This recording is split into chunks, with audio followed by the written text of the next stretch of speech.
Well, hello, everybody. How you doing today? Are you having a good time? Are you having a fun time? 'Cause we're ready to have a good, fun time today. Ba-dum-bum-bum-bum. I remember there used to be a way that I, for like a couple months, I always followed the same tone. And then I was like, I can't be boring, I should switch it up, and I can come back to this one eventually.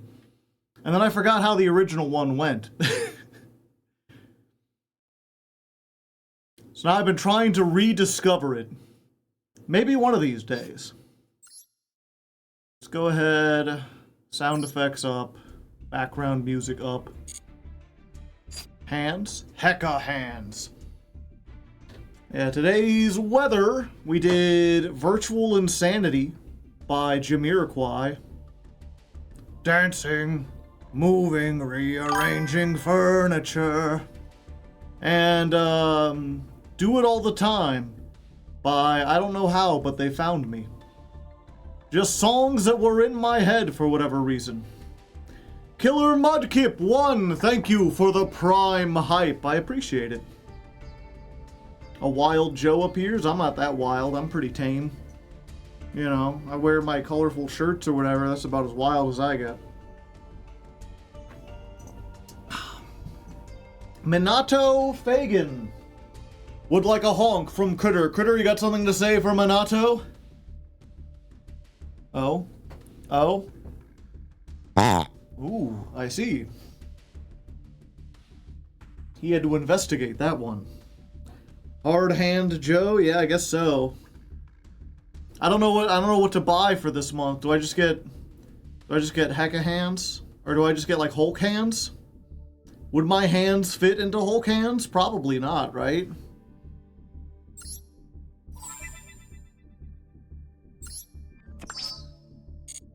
Get hand puppets? Sock puppets? We could be like Syphil and Ollie. 'Cause it's Syphil and Ollie, the Syphil and Ollie show. Syphil and Ollie, the Syphil and Ollie show, everybody. Get a hand-shaped finger puppets.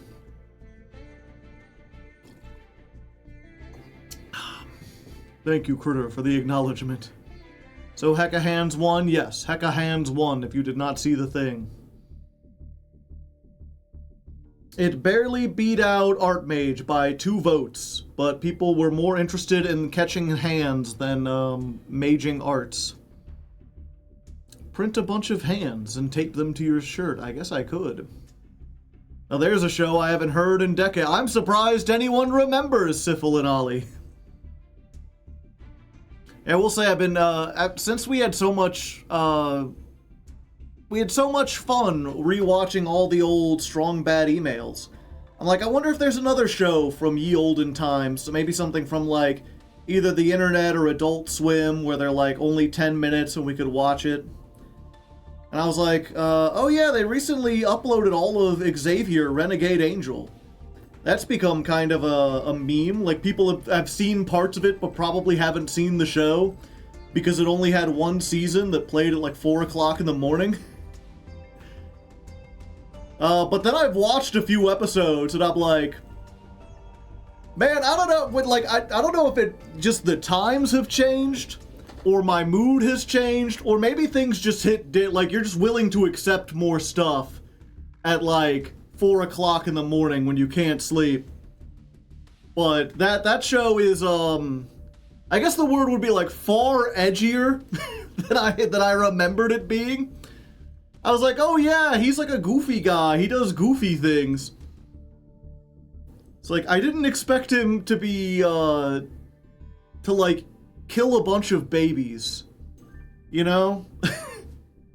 That doesn't, like, I guess that can be funny in like a certain context, but the way he did it was like, it just made me uncomfortable. He did what now? Yeah, and I'm trying to decide, like, should I show it anyway, just to see what people think, or is this just like a bad show and maybe it's better? Crude humor is different from the early 2000s, yeah. When I finish moving, I'll be back in business with Master Bull. Nice. My monitor broke during the move. Ah, very unfortunate. Archmage was so close, yeah.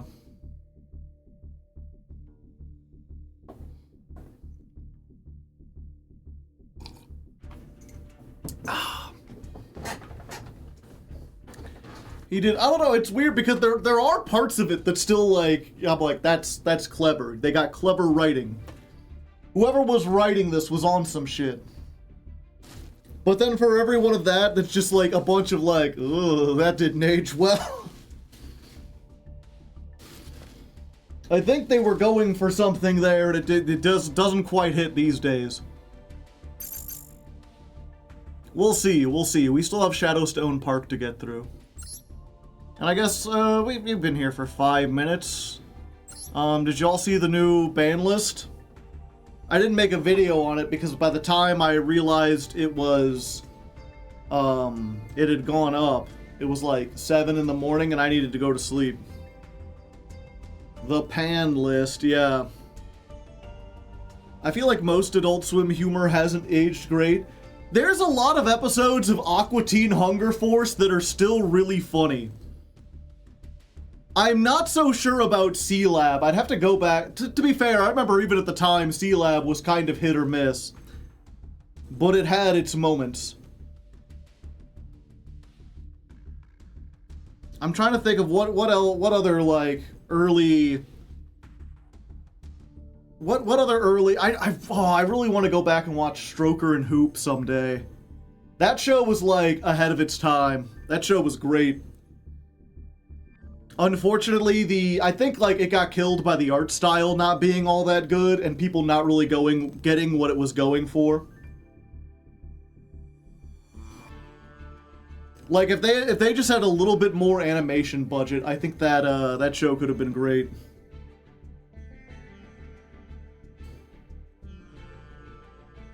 But that's the GOAT, Aqua Teen Hunger Force, yeah. But yeah, I guess we should talk about Yu-Gi-Oh! Broad Bull's back to 1. Robot Chicken. Robot Chicken was always kind of a nothing show because it was just like... It was just skits. You know, there were no characters to worry about. They didn't have to tell a story. And the thing was, a lot of their humor was dated even for the time. Like, they were making fun of stuff from, like, the 80s and the 70s. So it's like, yeah, I guess it'd be even less comprehensible now, but if you weren't exactly like the age of the creators, it was hard to know most of the references.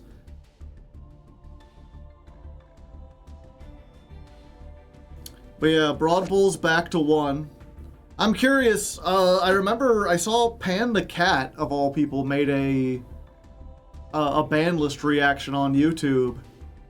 And he was like, "This is amazing. This is a card that has never been legal for the entire time that I've played the game." And I was like, "Oh."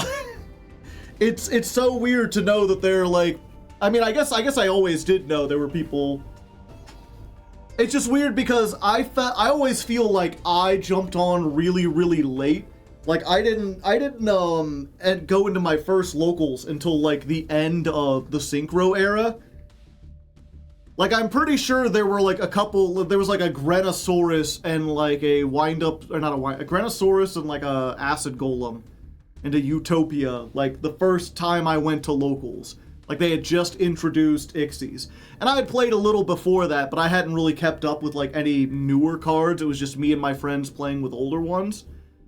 But, like, I didn't experience any of the early Yu-Gi-Oh! Stuff. And so it's weird to be people who, like, to see people who are like, "Oh yeah, I didn't join on until after Master Rule 420. I'm so old. No stream announcement on the Discord? I thought I did.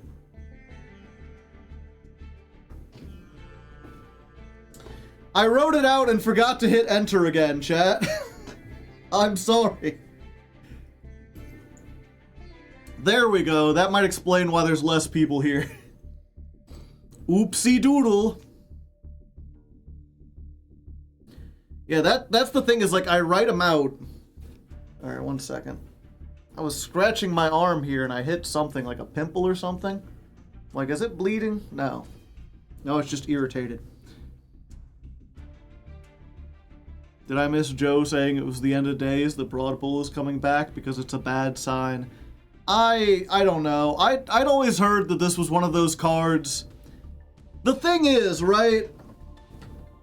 This feels like one of those cards that can never and should never come back. Because the way the direction the game is going is that every card like this that used to be okay is slowly getting banned. Like, King of the Feral Imps is banned now because having a generic rank 4 that searches an entire type of monster is just too good. Like, I would not be surprised if we get another good rock deck and Gallant Granite has to be banned because it searches Block Dragon in every good rock deck. It feels like giving us a generic rank 4 that searches any winged, or not winged beast, any beast warrior, that's a little crazy. They just want to make money. I suppose. I am curious here real quick. Let me check something. I don't think this is still the case, but I remember this used to be the case. Fire formation. Okay, so Tenki is at 3. I believe Tenki was at 2 when Master Duel launched. So it's weird to be like, yeah, Tenki kind of goes back and forth. Like, Reinforcements of the Army is still at 1. The card that searches any 6 samurai, I think. Actually, let me look. It's a Smoke Signal, right?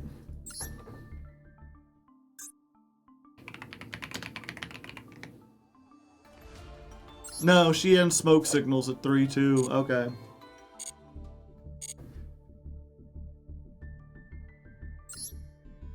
I could see this being good in Radiant Typhoon. How does Radiant Typhoon make it? They have 3s and 6s.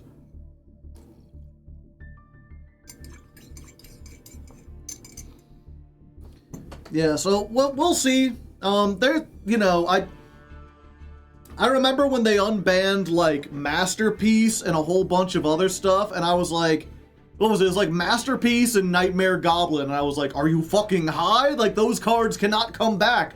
Those cards make really bad play patterns. And I certainly feel the same way about this, where I'm like, you just want to give us another generic rank 4 that searches any Beast Warrior? Are you sure about that? Because there's a lot of good Beast Warriors in this deck. But we'll see. Those other ones did nothing, so maybe this one will do nothing as well. Oh, and if you haven't seen anything else, Ratpier's back to 3-2. Full power Zodiac, no longer a threat. To be fair, I think this is fine because it's locked specifically into Zodiacs. If you don't know, because this card has been at 1, like, this was like the first thing that happened to curb Zodiac's power was they put Ratpier to 1. There was this joke that the way they designed it, Ratpier was almost created with the intent purpose of being on the limited list. So if this card is normal summoned, Foolish Burial is Zodiac. An Ixie monster, whose original type is Beast Warrior, that was made with this, or that has this card as Ixie material, gains this effect. You can detach 1, summon a Ratpier from your hand or deck. So you normal summon this, you make a Zodiac, then you detach, you summon another Ratpier, you make another Zodiac. I love the once per turn, yeah. Then you got 2 in the graveyard. Then you make Chakanine, you do a bunch of combos. Oh yeah, I guess you could just, if you made it with 2 materials, no, you could rank up the, Zodiac like 2 times and then detach like a Borbo or something in order to summon another Ratpier, because every creature that has it as material gains the effect. They put Ratpier to 2 before they limited it. I see. And Parallel Exceed came to 3. Which I also feel like is something you probably don't want to do. Joe is magic brained. I'm going back and forth. A Blorbo. Summon rat, rank up twice, detach, summon rat, rank up, detach, summon rat. Yeah, so basically, if nothing else, Rat Pier by herself is a 1-card UFD. Which is probably fine. I mean, you'd have to find some other deck to work it into, and Tri-Brigade's not all that great, unless... I mean, this is probably the signal that they're giving us more, like, Tri-Brigade kit. So we're getting, like, the new one. Or was it Springen's kit? She works with the Tri-Brigades. There's a third version of kit. But, like, the thing about this is because Barrage is at 3, you can basically just play... Well, I guess it's kind of a Garnet, though, right? Because you have to play multiple copies. But you could play, like, 3 Barrage, 2 Rat Pier. And then you just, like, without using your normal summon, use Barrage to get Rat Pier. Rat Pier go up into, like, Tiger Mortar, into Borbo, into Hammer Kong, into Broad Bull, detach to search, detach to summon another Rat Pier. Rat Pier go into, like, Chakanine and Broad Bull make UFD. So, the 1 card, without using your normal summon, gets you a search of any Beast Warrior and a negate for your Nibiru. Tri-Brigade Springen's kit, I see. Yeah, and this feels like something that, like, I would feel much more comfortable with this being a 2. But that's because, like Joshua Schmidt before me, I have an aversion to Cyberse decks. I don't like when Cyber slop is good. giving what's it called? Malice, another card, they're like, yeah, I can make a link one and then summon this and then get another Cybers from the deck. Malice Ladder Climb? No.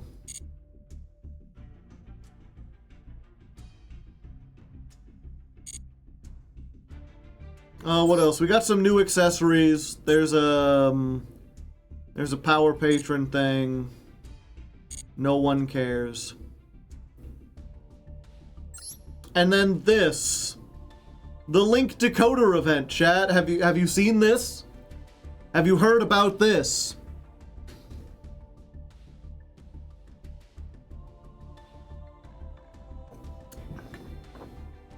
The event is weird. It's not like an event. It's basically Wordle. They have added Yu-Gi-Oh! Wordle into the game.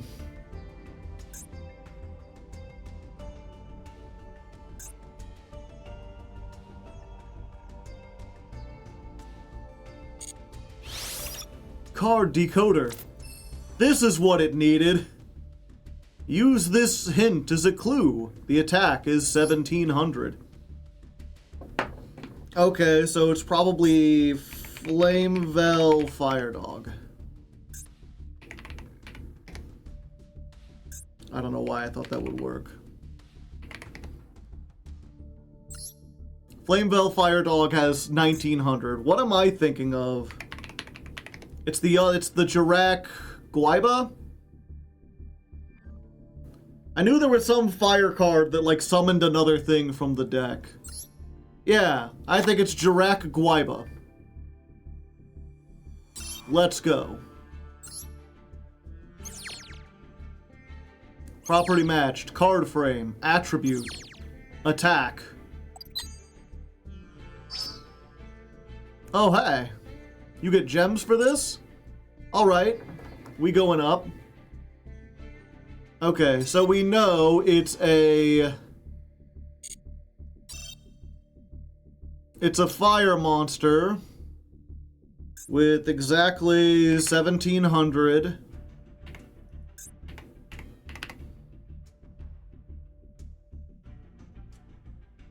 And we know it's an effect monster.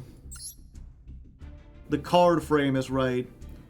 But its level is not 4. So it's something other than 4. It's not a dinosaur. I guess if I really wanted to, I could be like, show me everything that isn't a 4. And show me everything that isn't a dinosaur.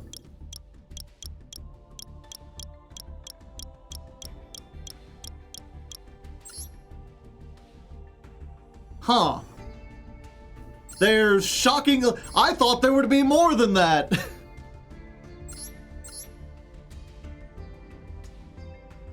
Oh, and I guess, what's its defense? 400, so it can't have 400 defense. So it could be any of these. Hydra time. Yeah, I guess we try. Well, let's think about this. Okay, we got a pyro, we got a fiend, we got a warrior, a dragon, a beast, and a machine. Okay, so unfortunately, picking any of these doesn't kick out the other ones, at least as far as type. We got a 3, a 3, a 3, a 3, a 6, and a 6. Okay, so yeah, Hydra is a pretty good one, because if it's not, like, we can either tell that it's one of these 3 or one of these 2.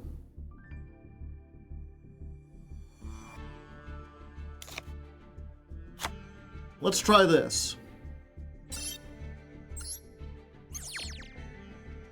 Okay, it is the proper level.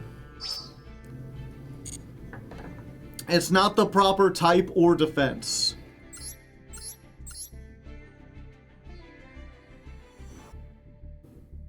Note, we only get 1 extra hint per day. Oh, we get a hint?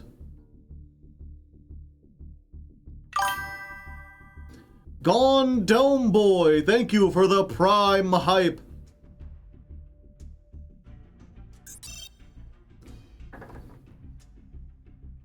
Okay. Defense 300. Okay, so it's Red Lotus Flame Crime. Lock in.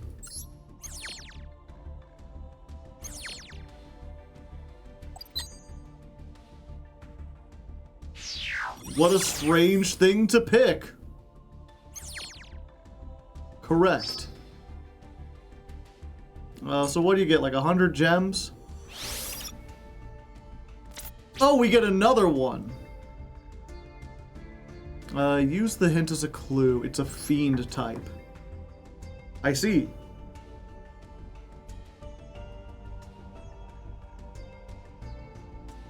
Is this a daily thing? I thought it was.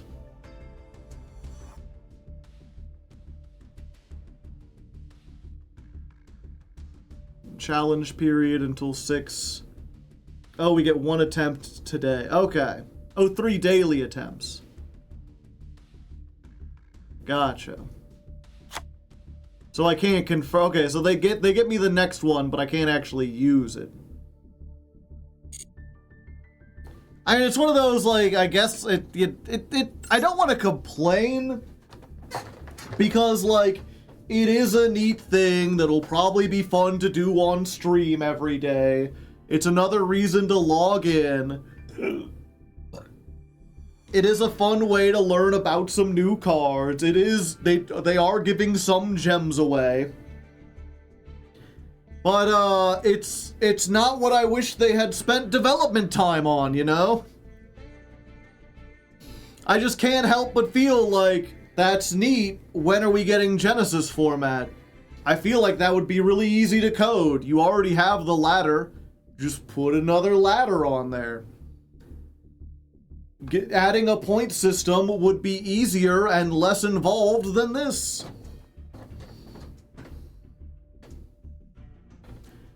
I appreciate them trying to do something new. I just wish they would do something new that was, good. Or something new that had to actually do with playing the game of Yu-Gi-Oh! Tryout duels, off meta. This is an interesting idea.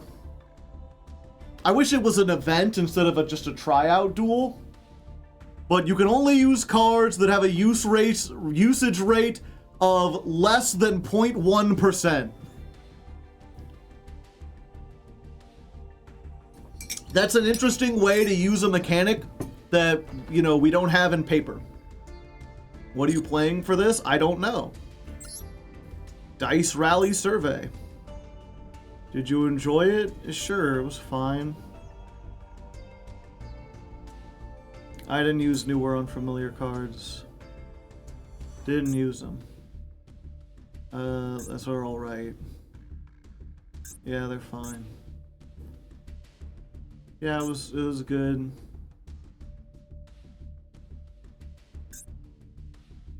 I kind of wish they would go harsher on the dice rally, so it would be you'd be more incentivized to use goofy shit.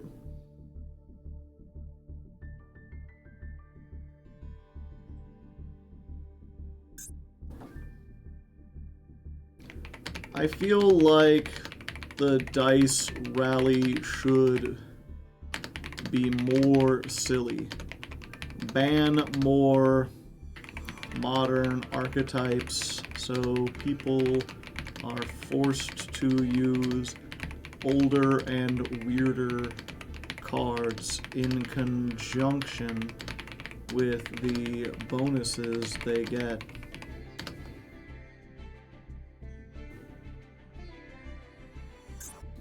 Oh, and while I'm here, also, I love that you banned Max C for the event. Do that for the main ladder, please.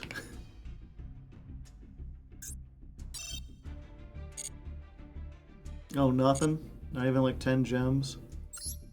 And the latest episode of the Card Game Chronicles is now out. Have you been watching the Alistair and Dimion show, chat?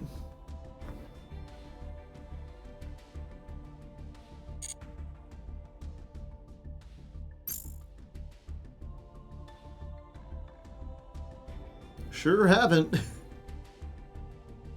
I saw only the first episode. It wasn't bad. I don't care about those cards, so not really. I was curious to see where they would go with it. Apparently, the Magistus Synchro is like a bad guy. And Alistair and, which is weird because weren't Alistair and Endymion both Magistuses when they were younger? They should make one for Medius. Yeah.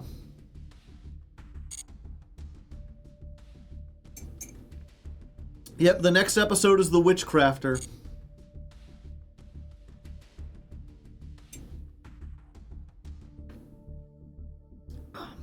The only ones I watched were the Sky Striker IP stuff they added directly into solo mode. The Albaz one was really good.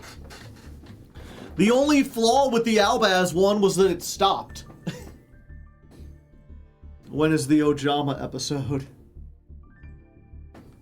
Like, I feel like the Albaz stuff, if they had released it as like a 30-minute long thing and actually allowed it to reach a resolution instead of stopping halfway through the arc, like, that would have been something that got shared around, that got people's attention.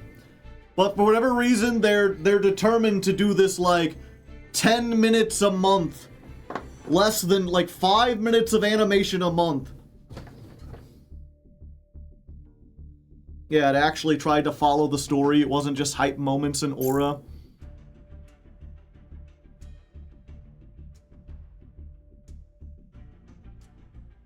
Story-wise, why did it stop? I don't know.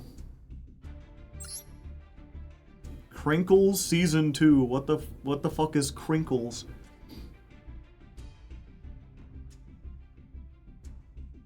I assume the studio is still really small. Yeah. But, like, you know, it's... I feel like, you know, if you're gonna look at small indie productions, Glitch Studios kind of shows you the way, right? Like, you can put out an amazing Digital Circus episode once every 4 months, and then it's an event that everyone tunes in for and gets excited for. When you drop an episode every month, it's not all that hype, especially when that episode is 8 minutes long with credits and intro. Did you do the new Yu-Gi-Oh! Wordle yet? Yeah, you missed it. I got it. Speaking of Amazing Digital Circus, did you see the Twitter drama over the movie? Yeah, the, like, nothing burger. The, like, fans being angry about stupid shit. What a surprise. I don't know, maybe it's just me where it's like, you know, I have memories of, not memory, it was like a formative experience being in high school and really, really liking My Chemical Romance for the music, and then meeting the fans, and they were all, like, dressed up like the lead singer in, like, gothy makeup and, like, really flamboyant costumes, and just being like, I just like the songs. I don't know. You know, you guys are going way too far with it. It's not that, like, they're my favorite band, but I don't like them that much. Why can't we just talk about, like, how good the songs are? And then, like, you know, when the lead singer says one thing they don't like, and they're like, I can't believe he's not vegan. How could he betray me like this? It's like, I don't know. I mean, there's nothing wrong with getting invested in something, but you've got to have a personality of your own, too. You can't just steal someone else's aesthetic and make that your personality. Oh, is this the Amazing Digital Circus? Yeah, just talking briefly about it. Yeah, if you don't know, TADC is the Amazing Digital Circus. People are weird, right? Yeah. The fan bases are always weird, but if you haven't been keeping up with it, The Amazing Digital Circus is a show that has been put on YouTube. There's been 8 episodes. It's like 3 months between episodes, so it's been like a 2-year journey. And it's something that I really enjoy. I would say I'm a fan, but like I ain't buying any of the merch or anything. Like I'm not a super fan. I just enjoy it. I think it's a good show. It was a little slow going at first. I was like barely interested, but by the time it got to episodes like 6, 7, and 8, I was really invested. And then apparently I wasn't the only one. That show's been doing crazy numbers. They got picked up by Netflix, where the episode 6, 7, and 8 launched simultaneously on YouTube and Netflix. And then for the finale, the hour-long special, they got a deal with movie theaters where they're releasing it in theaters 2 weeks before it launches on YouTube. And some people in the fandom really got angry about that. They're like, I can't believe you would sell out. This has been a YouTube show. Stay on YouTube. How am I supposed to find a theater? To be fair, some of these people are like from what would be, I'm trying to think of like a far off, what place wouldn't have this? South Korea. South Korea apparently is not getting it in theaters. They couldn't make like a deal. There was some sort of weird like lawsuit or something. Russia, yeah. If you're a Russian fan, it's like, yeah, they're not bringing it to theaters for you. So that was the first round of drama, which I'm like, be patient. They're like, people are gonna post spoilers, like, ignore them. Or just realize that if a show is good, if a piece of media is truly good, it'll be good the second time you watch it.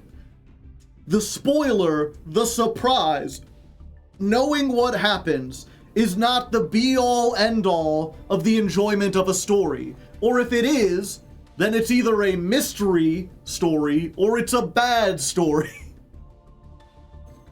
There's so much stuff where like they've tricked you into getting invested in how a thing will be solved, and you think that the media is good because of that. It's like, no, if it's really good, you can be spoilered, and it won't, like, the experience of knowing what it happens is different from seeing every moment with the sound and the music and the visual movement. Like, that doesn't mean I'm gonna go out of my way to try to spoil myself, but some people act like if they get spoiled, it's like, it's ruined and my life is ruined. It's like, nah, just accept. You might see spoilers. It's no big deal. You will still enjoy the thing. If it's good. And then the other thing is like, well, if it really does bother you, find a way to stay off the internet.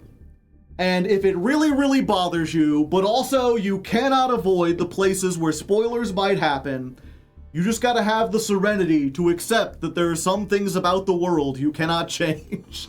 I mean, what can I say? You know, if you refuse to change and the world can't be changed, you just have to accept the world as it is. But yeah, so that was the minor drama. The bigger drama was someone in a Brazilian movie theater, because they got the film early, they have leaked it online with English subtitles. And the crazy thing about it is that wasn't the drama. The drama was Gooseworks, the creator of the Amazing Digital Circus. All these people were like, Goose, you gotta do, like, you're not gonna believe it, they leaked the movie. And she was like, who cares? It's leaks, they're gonna happen. And then everyone got angry at her for not being angry at the leakers. They're like, I can't believe you would put in all this stuff and then not be emotionally devastated when something bad happens. And she's like, it's done. I've finished it. I washed my hands of it. It's insane. Oh, is Goose trans? I didn't even know she was. How dare you not feel the emotions I'm feeling?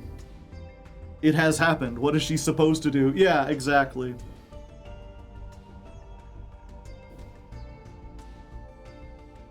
But yeah, I'm just like, I don't know why you would be, why would you be angry? One, I think, what was it? Even Critical made a video about it, and he basically, his feelings are exactly, he's like, you expected there wouldn't be leaks? There are leaks for everything. Like, of course there's gonna be leaks.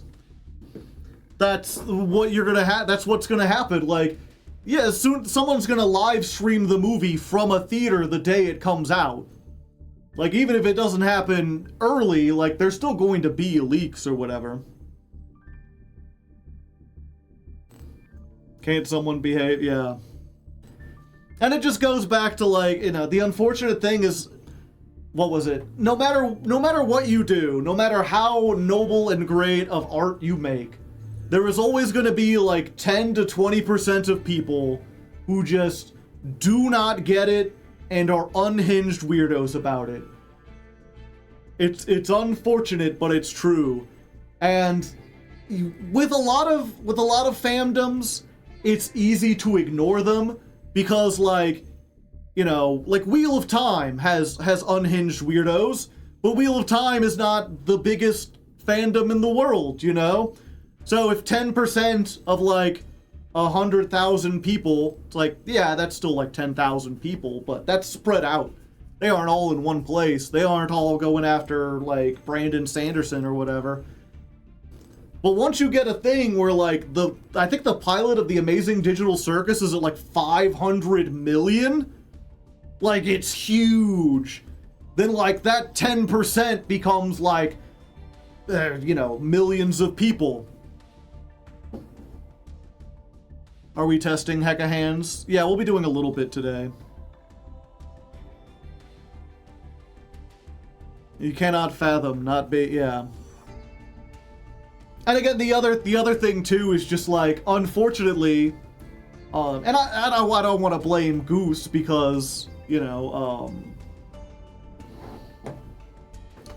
at the end of the day, it's like this is a big ask, but it's like, unfortunately, if you make a property and it becomes a massive global phenomenon, and you're someone who likes to spend a lot of time online, on social media yapping, you're gonna get a lot of attention, unfortunately. That's kind of the thing you have to give up. Like, if you become wildly successful, you just cannot use Twitter anymore. Like, you're not gonna be, they're like, oh, I've had this Tumblr for years and all my friends are on Tumblr. And I'm like, you have to give it up or you have to make like a private personal one, because your official Gooseworks Tumblr is just going to be, like, every post is going to be analyzed by 1 million people, 10% of which are unhinged weirdos. If I made something popular, I would immediately shut up. How close was the voting? Yeah, Hecahands won by 2. The second was Art Mage. Well, and to be fair, I think Goose kind of like realizes that, because she's like, yeah, I'm just not gonna interact with people anymore. 10%, that number has to be higher. No, again, it's not that the number is high. It's not that the percentage is high. It's that the bigger a population grows, the more impactful that 10% is, right? Like, The Legend of Lefty has 10 fans. 10% of that is just one guy. It's easy for me to ignore one guy. If it had 1 million fans, it would be much harder to ignore, like, 10,000 people. At least 40%. The 10% screams the loudest, yeah.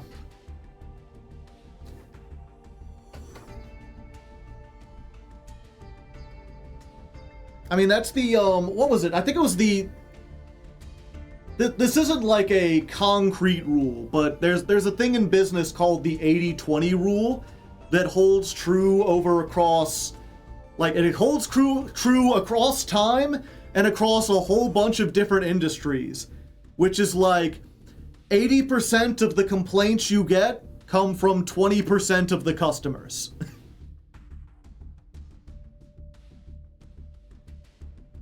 80% of the returns you get come from 20% of the customers. A small portion of people, like 1/5 of the people, are responsible for the vast majority of the problems.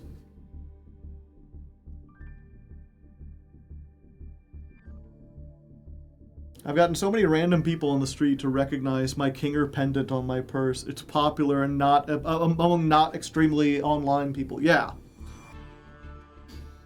Again, that's why I feel like it's good. You know, there's part of me that like, especially at first when I was talking about, like, have you guys watched this show? I kind of like it. And I felt almost embarrassed because I'm like, yeah, it's clearly meant for, like, teenagers or maybe, like, younger people. It's got, like, kind of a strange aesthetic. And obviously there's a reputation that the fandom is really cringy or whatever. But I think it's more important that people like me, like 40-year-old man who just casually likes it, can come out and be like, yeah, it's just kind of a good show. Not everyone who watches it is like a weird, unhinged weirdo. In fact, you know, the vast majority of them aren't. As like I showed, we did that whole reaction thing. I brought my friend Brandon in, who was definitely not in the demographic, and showed it to him, and he was just like, yeah, I want to see the movie. I want to see where this is going. They have gotten me invested. Some people are just serial complainers, yeah. You can like something out of your demographic, yeah. Thanks to Joe, I'm going to see the movie too, yeah. Mari, thank you for the gifted sub. What you doing out here with them big old hands? Yep, and I guess now that we've done yapping, we should go ahead. Let's see. Going to turn off this. Actually, you know what? We'll do it on Master Duel now that I think about it.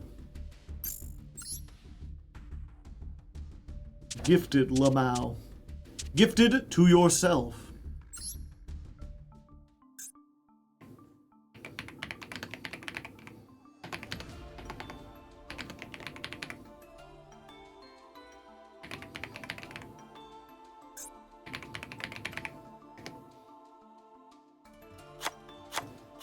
Wow, I have 0 Hecahands cards.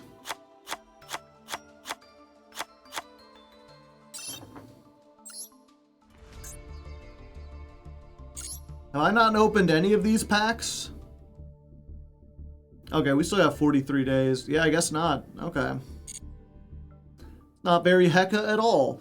So yeah, we're gonna do the let's learn thing, chat. I mean, I'm not gonna record it as a full episode, but let's take a moment and just read through these cards real quick so we get a basic understanding. This is the process. Is first things first, we read over everything in the archetype so we understand what we're doing. We try to get a basic understanding of what the ratios would be. Step number 2, we go look up a bunch of deck lists of people who have already built stuff. We see what the combos they've created are, what some of the mixtures they've created, and we try to settle on one that looks the most fun, or we settle on several different lists that can make an interesting progression for the series. You should know what the Hecahands do. I think I know what some of them do. Like, I could probably, like, there's one that searches a monster, one that searches a trap. This is like, Femina, like it discards to search. This one, like, grabs a card out of their hand when it's summoned. This card grabs a card out of the deck. I don't know what this one does. This is the searcher. This is the fusion spell. They got 2 counter traps. I don't know what this does. This is a searcher. This guy steals a thing. But I want to get the exact phrasing and also take note of the stats and everything. I was at the first YCS I sat down and watched. Oh yeah. Oh yeah, oh yeah. At the risk of derailing things, I did want to talk about this. I almost forgot. Was it YCS Richmond?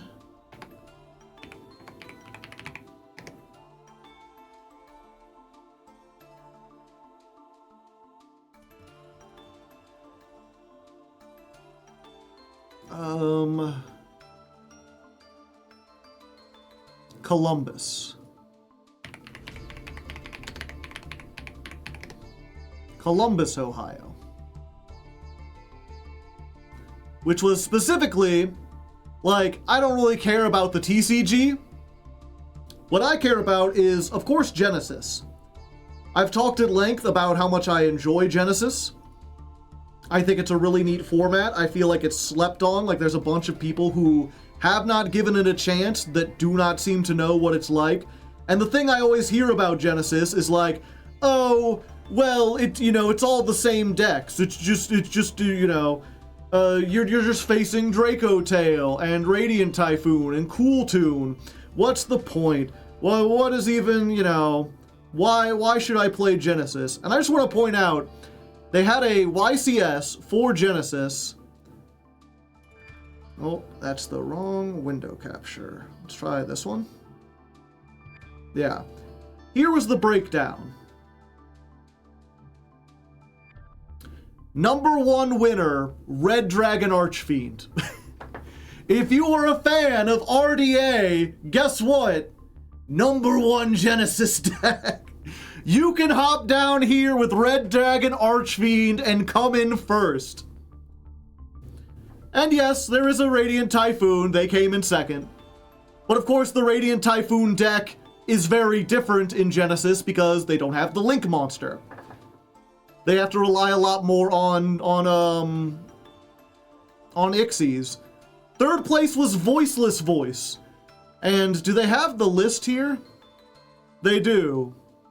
Yeah, actually, let's take a look at a couple of these. So the Radiant Typhoon list, like, yeah, you're playing Radiant Typhoons. They've got Noble Knight Shield Bearer. They're playing Enemy Controller because it's a quick play that's unpointed. They've got Final Bringer of the End Times.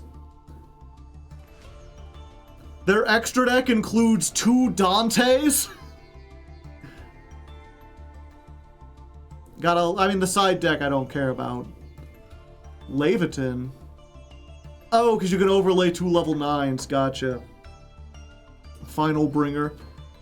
So it's like, yeah, you're playing Radiant Typhoon. It's a very different type of list. You're relying a lot more on these big guys. And making, like, again, just Ixies. Even Totem Birds pointed.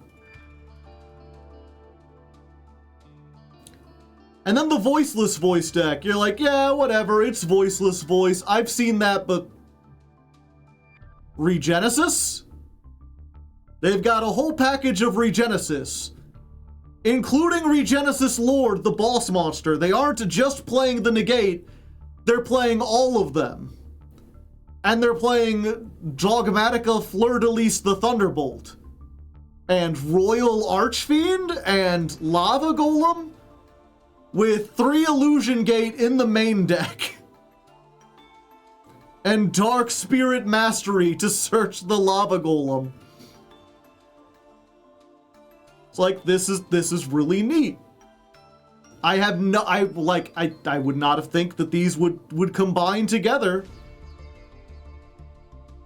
It's like the only hand traps they're playing are Nibiru.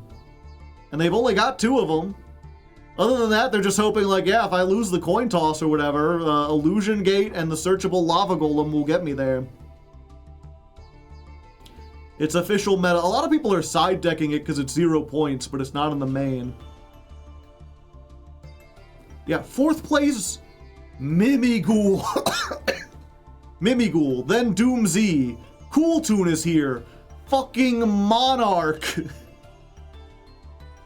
Oh, a Monarch list got into the top 8. That's crazy. Surely they're just sitting on like Domain or something, right? Surely they're on Domain? No, they're not playing Domain. Okay, so they're probably doing what's his name? Like Mega Zaborg loops, right? No, there's no Mega Zaborg here. They're playing a full extra deck of stuff. This is just using Monarchs as a resource engine to play Monarchs. Is Domain pointed? I think so. And again, just like their only hand traps are 2 copies of Nibiru. They're playing the VIP way. They're playing Steel String Sacrifice, the Guitarman. And what is it? Soul Exchange. Spell card, Soul Exchange, and Stormforth. They're just like, I'm just gonna tribute your monsters. Sure, why not? With duality. Like, this format is so cool.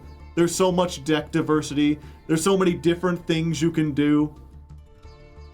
Yeah, and these, so it's like, to see a top 8 where it's like, yeah, I guess there was 1 Cool Tune and 2 Radiant Typhoon, and everything else was like fucking different. And even, you know what, let's look real quick at the Cool Tune list. Granted, I don't know what Cool Tune even in Master Duel looks like, but I imagine they aren't playing 3 Red Nova. I imagine they aren't playing Earthbound Prisoner Stone Sweeper or Visa Samsara. They're playing fucking 6 Heralds with Mudora just to use as hand traps, because they're also, this one is a tuner. You get 1 Rotary because it's in 40, 1 Clip, 1 Q, 1 copy of Cool Tune Synchro. They're playing the Monadium trap because it's a counter.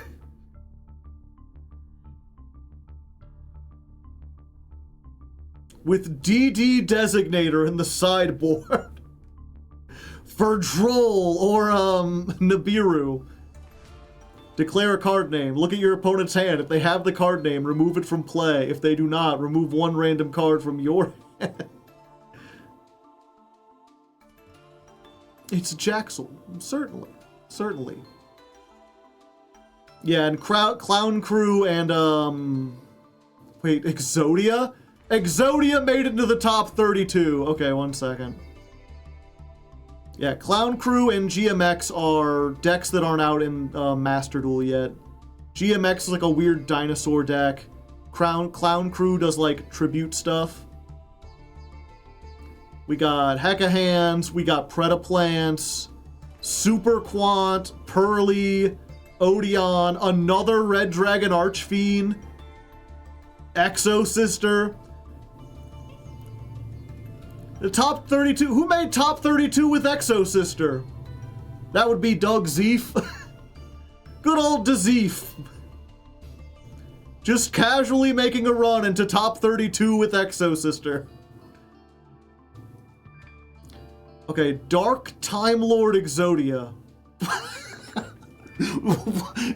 You got top 32 playing Time Lords? The fuck? Link Apple is just a free draw and a thing without... They've got Sandwich Day. They're playing Cards from the Sky. Into the Void, Gold Moon Coin, Upstart Goblin, Allure of Darkness, Magical Mallet. What no droll does to a fucker.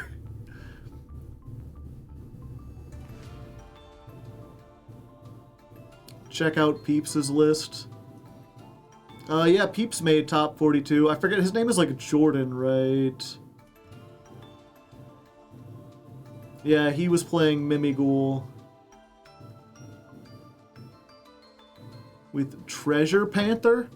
Flip, send a normal monster from your deck to the graveyard. If this face-down position monster on the field... If a face-down defense position monster is on the field and this card is in your hand, you could special summon it.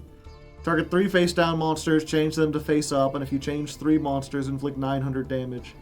I see.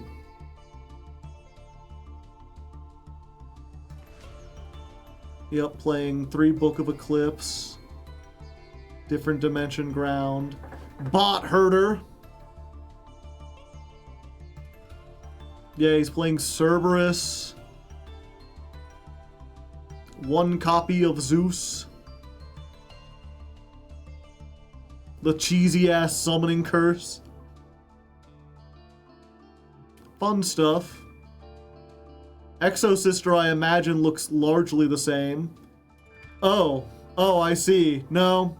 I guess, okay, so there's one reason not to play Genesis, alright? Which is that Dimension Shifter is only 10 points.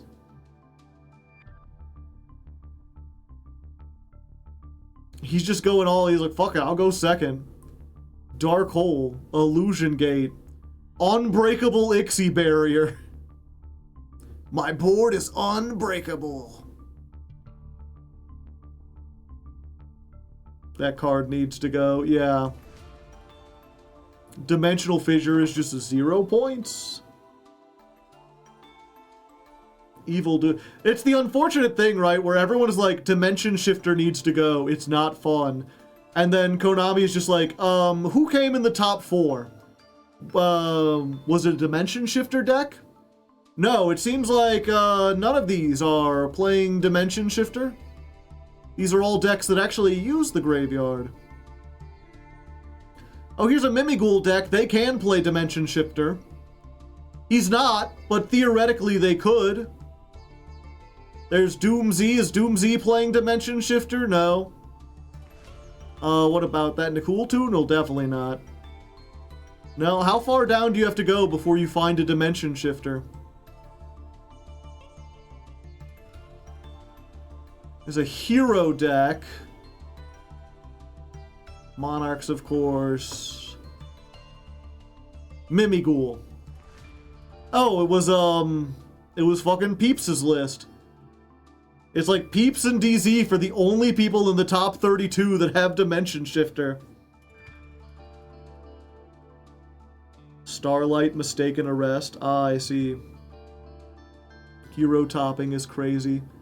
Yeah, so all of this is just to say, if you haven't checked out Genesis format, chat, highly recommend it.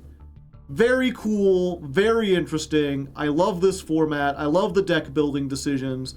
It's really neat that you can have these decks where they're mostly like engine versus engine, or even if they do have hand traps, it's like 6. They're playing 3 Fuelos and 3, what's his name? Fucking, Skullmeister. They've got 3 Skullmeister, 3 Fuelos. So even if they Fuelos you, they're not drawing into Ash and Imperm. So you actually get to see engine versus engine for the most part. I guess Book of Eclipse is also generic.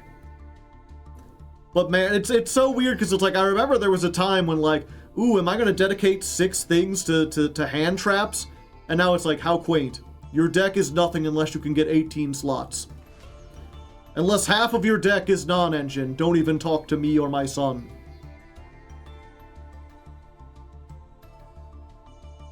Okay.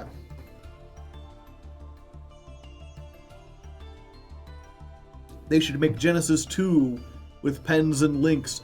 They should make Genesis 2 with only Pendulum and links, and no other extra deck types allowed.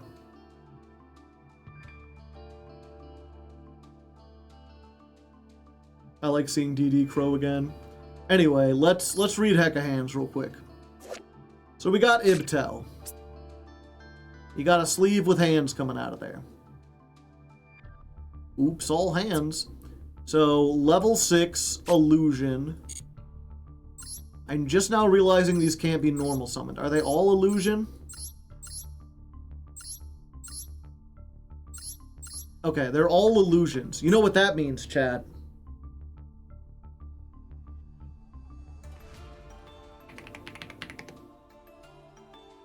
Fuck, I forgot its name.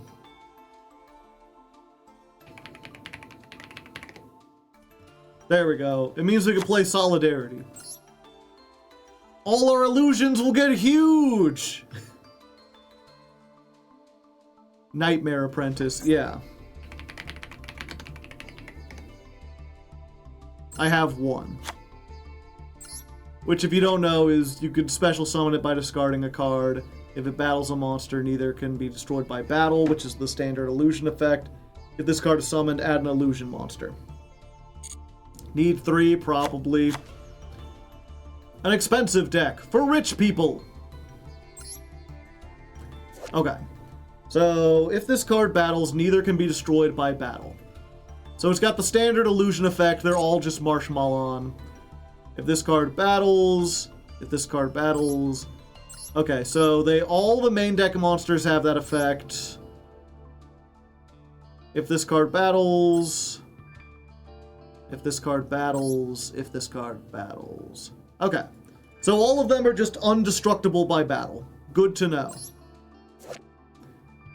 Only use each of the following effects once per turn.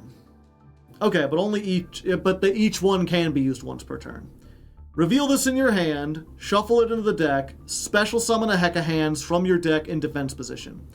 If this card is sent to the graveyard, target 1 Hecahands in your graveyard, accept a copy of itself, and special summon it. Alright. Oops, not what I meant to do. So again, just trying to maximize.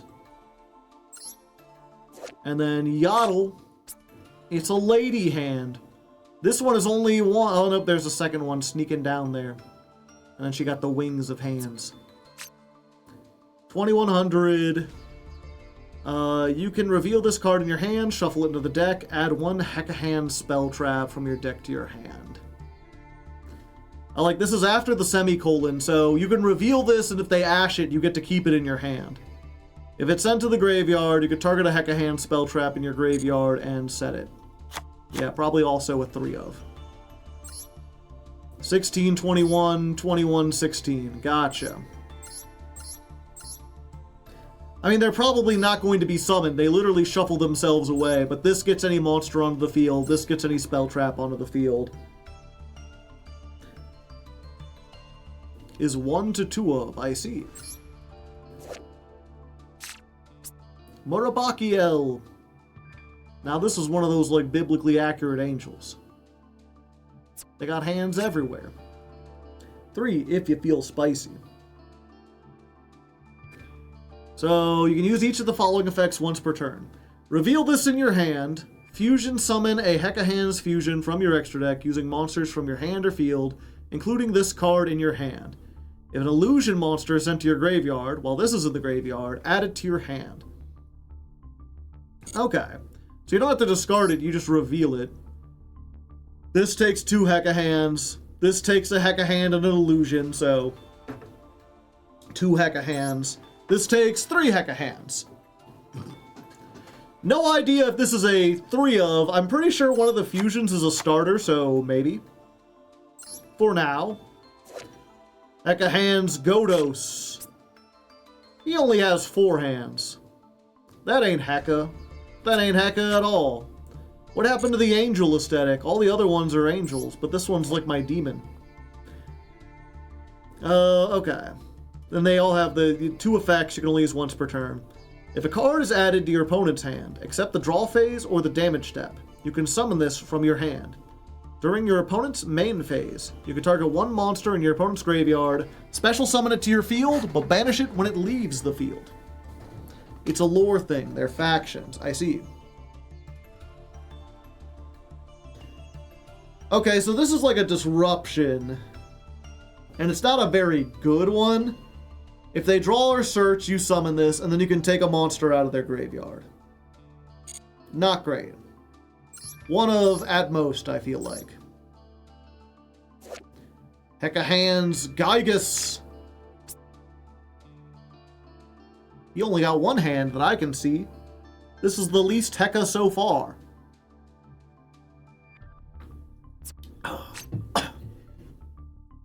If a card is added to your opponent's hand, except the draw phase or the damage step, special summon this from your hand.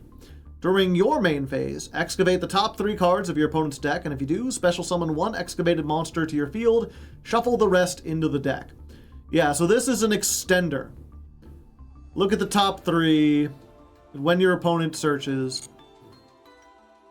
So if they've got Maxi or Fuelos or whatever, then like this automatically triggers that. You summon this from the deck, then you immediately get to steal something from them. I am curious real quick.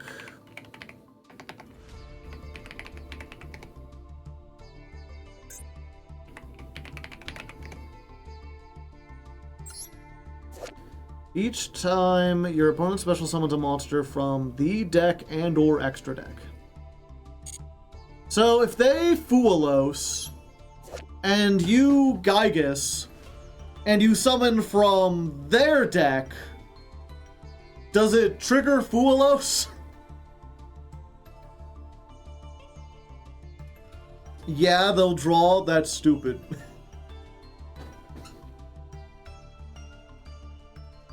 Maybe Barone might be worth it. Maybe. Brutal.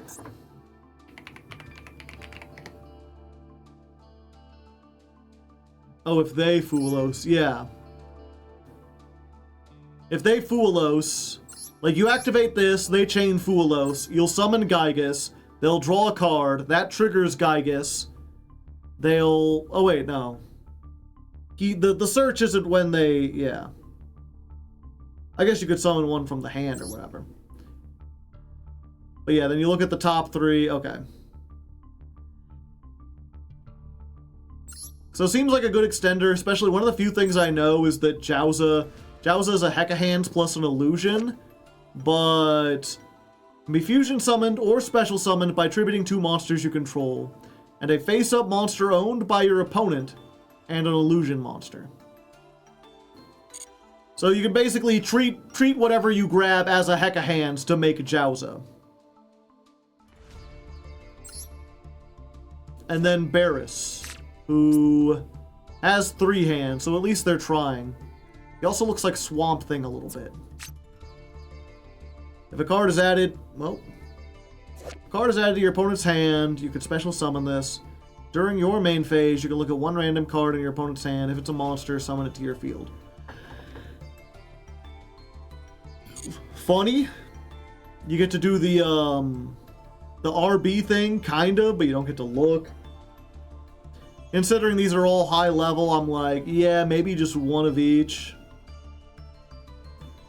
Have you added the spirit sculpture? No, we're just reading the cards for the first time.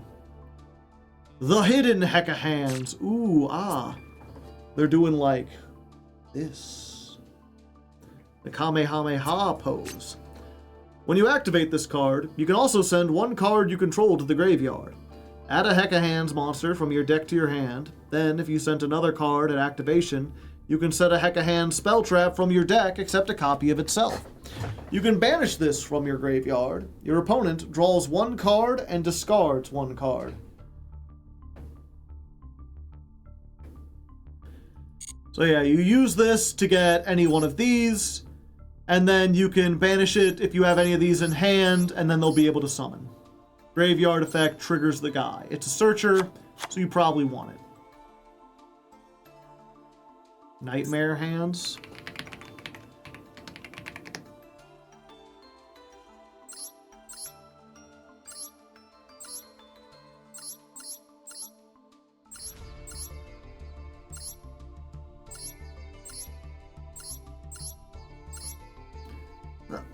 The very last one.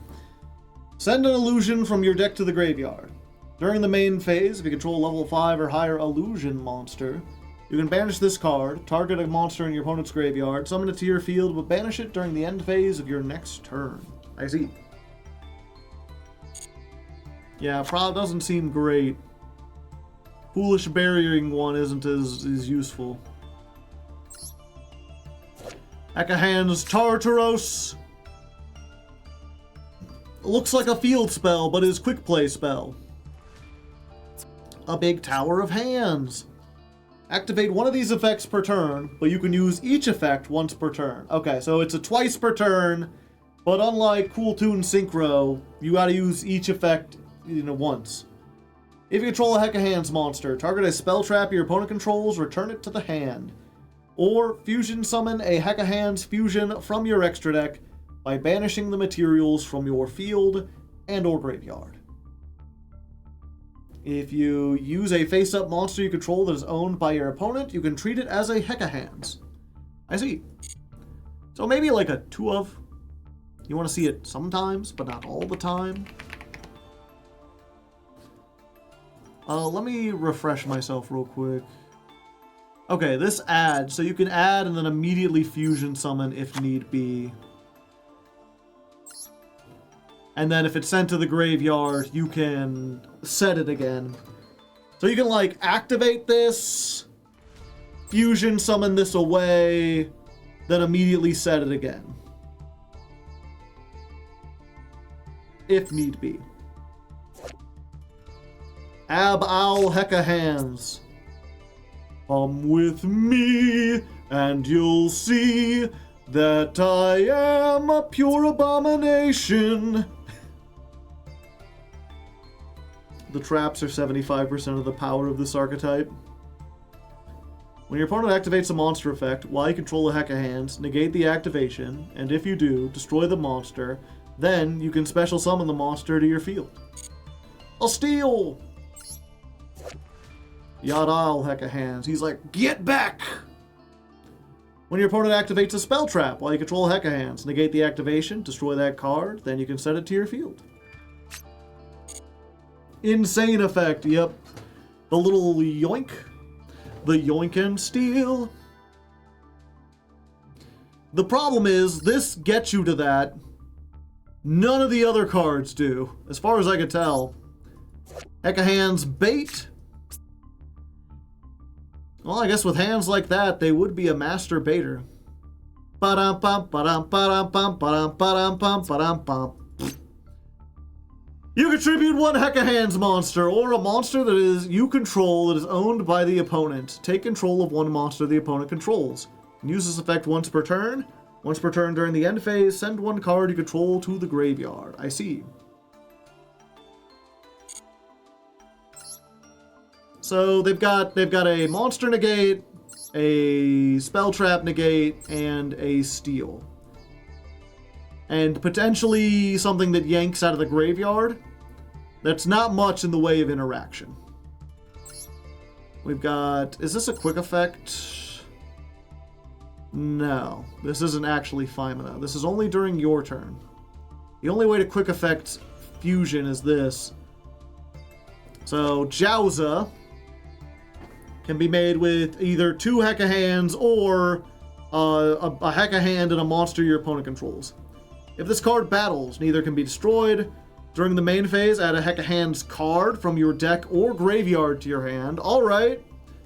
So, unfortunately, this is probably a 3 of. Because it searches everything to get your plays started, and also it recycles the counter traps. Oh, and that's it. You can only use each effect once per turn. It just searches a card. Gotcha. And then Dandalos. 4 hands. Pitiful. 2 Hecahands. But of course, if you use the fusion spell, you could treat a card stolen by your opponent as the material. Target 1 monster your opponent controls, take control of it. You can only use this effect once per turn. If this card battles a monster, neither can be destroyed. Your Hecahands fusion monsters and monsters you control that are owned by your opponent can attack directly. Alright, so this allows the fusion spell to be used as disruption. Just another steal, though. Yeah, probably a 1 of. Maybe a 2 of, because, like, it also helps you OTK, potentially. Although, I doubt you can get a lot of damage on. And, of course, Xeno, everyone's favorite. 3 Hecahands. During the main phase, quick effect, look at 2 random cards in your opponent's extra deck, special summon 1 of them to your field. If this fusion summoned card you own and control is destroyed by your opponent's card effect, you could take control of any number of monsters your opponent controls. An effect that seems very worrisome that has never triggered. I've seen like a million duels played with this where people are like, oh no, what happened? I gotta destroy this somehow. To be fair, I think the first 5 times I read it, I thought it just said destroyed, period. So I thought like, oh, I can't destroy it. Oh no, that was it. You can't destroy it by battle because it can't be destroyed by battle. And if you destroy it by card effects, they'll steal everything. Xeno is pretty ass. It is really funny though. We probably just play 1 just because of it.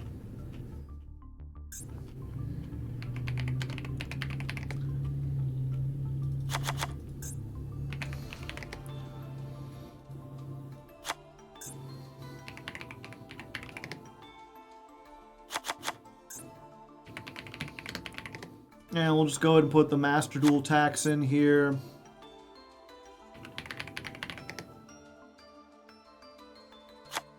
And there's most of the deck. And yeah, even if I played everything at 2, this couldn't be pure. I guess I could just put a bunch more hand traps in.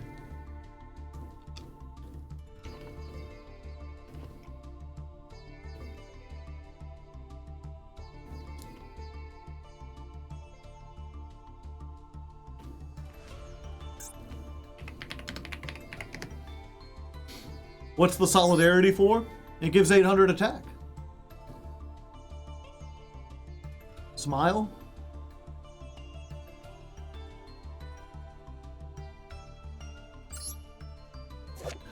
Bot Herder.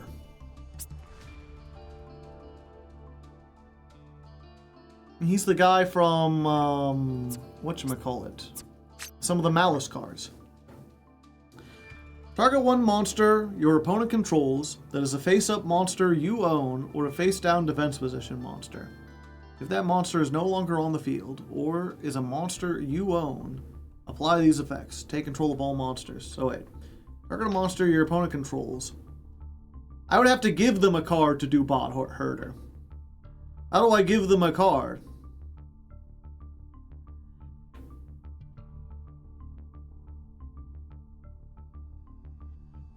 This is like the opposite. Kaiju? So you're saying play Kaijus with Bot Herder. Mimighoul X Hecahands. We'll see. We'll see. For now, I think I have a good enough understanding to know what we're working with. Now it is time to look at some deck lists.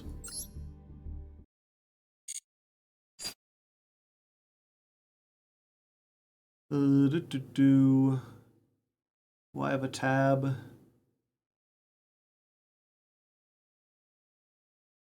Yes, we'll do this one.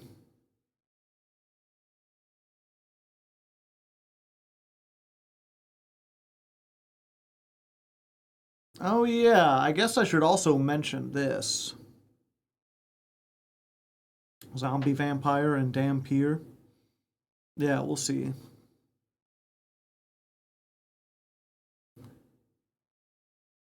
So, if you haven't seen it, chat, let me move these around a little bit.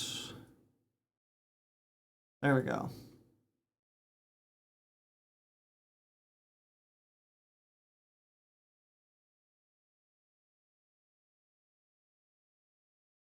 I've put up a poll on the Patreon. If you don't know, if you're on the Patreon, if you're a $2 patron or higher, every Monday I do an update where I tell you what I'm working on and what's going to be out. And sometimes I do stuff like this. Since Fill in the Jank is nearing its conclusion, I wanted to see what you were most interested in next. The poll isn't binding or anything, just trying to gauge general interest. So I asked which people would like to see more. Fill in the Jank Season 2, Genesis Apocalypse Season 2, The Return of Chaos Draft, or I'm fine with whatever if you don't really care. What about a $1 Patreon? Unfortunately, I had to end the $1 Patreon tier because of inflation getting so high. They were all fun, yeah. And at least on the Patreon, Fill in the Jank Season 2 winning by just a little bit. They're all about even. Granted, on Patreon, there's only been 35 votes. There are 500 people on the Patreon. But a lot of them probably are so close to this that they don't even bother to do anything. Which is why I also put this on the community tab of the YouTube. So here's what non-patrons had to say. Let's refresh it. This has a much more respectable 1,500 votes. Granted, that's out of 70,000 fans. Most of which probably didn't even see this because a lot of people don't even look towards the community tab. I think it only really shows up on mobile unless you go there specifically. But that one, the Chaos Draft, is winning by 1%. Although Fill in the Jank Season 2, very close. Genesis Apocalypse, way less popular. But in both cases, about 25% of people just fine with whatever.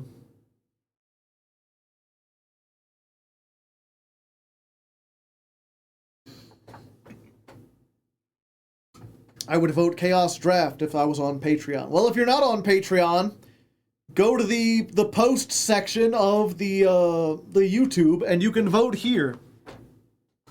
There's also a shit ton of comments. But yeah, at least so far, based on what I'm seeing, one, like so many polls that I do, it doesn't seem like... It seems like most people are just kind of fine with whatever. There's not a really huge outlier. This one is winning, but it's winning by a handful of votes. This one is winning, but this one is 1% different. And they're both only a couple percent off from this. Even the difference between the highest and the lowest is less than 10%. I prefer Genesis more simply because I get to see more pure decks. No Mirror Masters. Fill in the Jank, if you don't know, is the spiritual successor to Mirror Masters. It's the fun of Mirror Masters, but they get to make their own decks. But yeah, so we will probably be doing Fill in the Jank Season 2. Assuming the big thing is that now that I know that, there's at least a sizable portion of people who are interested, and the patrons do seem more interested, that leaves it open for the crowdfunding campaign I was talking about before. I'd mentioned this on a couple streams, but I want to make a Season 2, but I can't really afford to, hire an editor for it, nor can I really afford to edit it myself. I'm kind of running myself ragged trying to get the show edited because it's so long. Each episode's an hour and a half, 2 hours long. And doing half of a ladder climb every week in addition to everything else I'm doing is just a little too difficult. Are you doing a Kickstarter? I'm not. I'm going to do it as a Patreon campaign. Patreon has a thing where you can add a goal and be if we get to this level, I'll do a thing. So let's go ahead real quick, actually.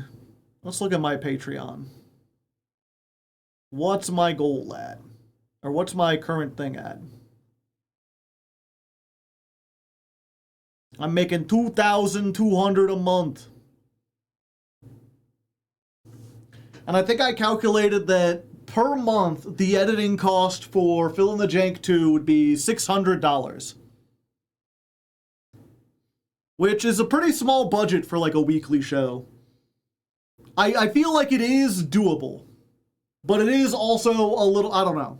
It's really hard. Like $600 seems like a huge amount to me.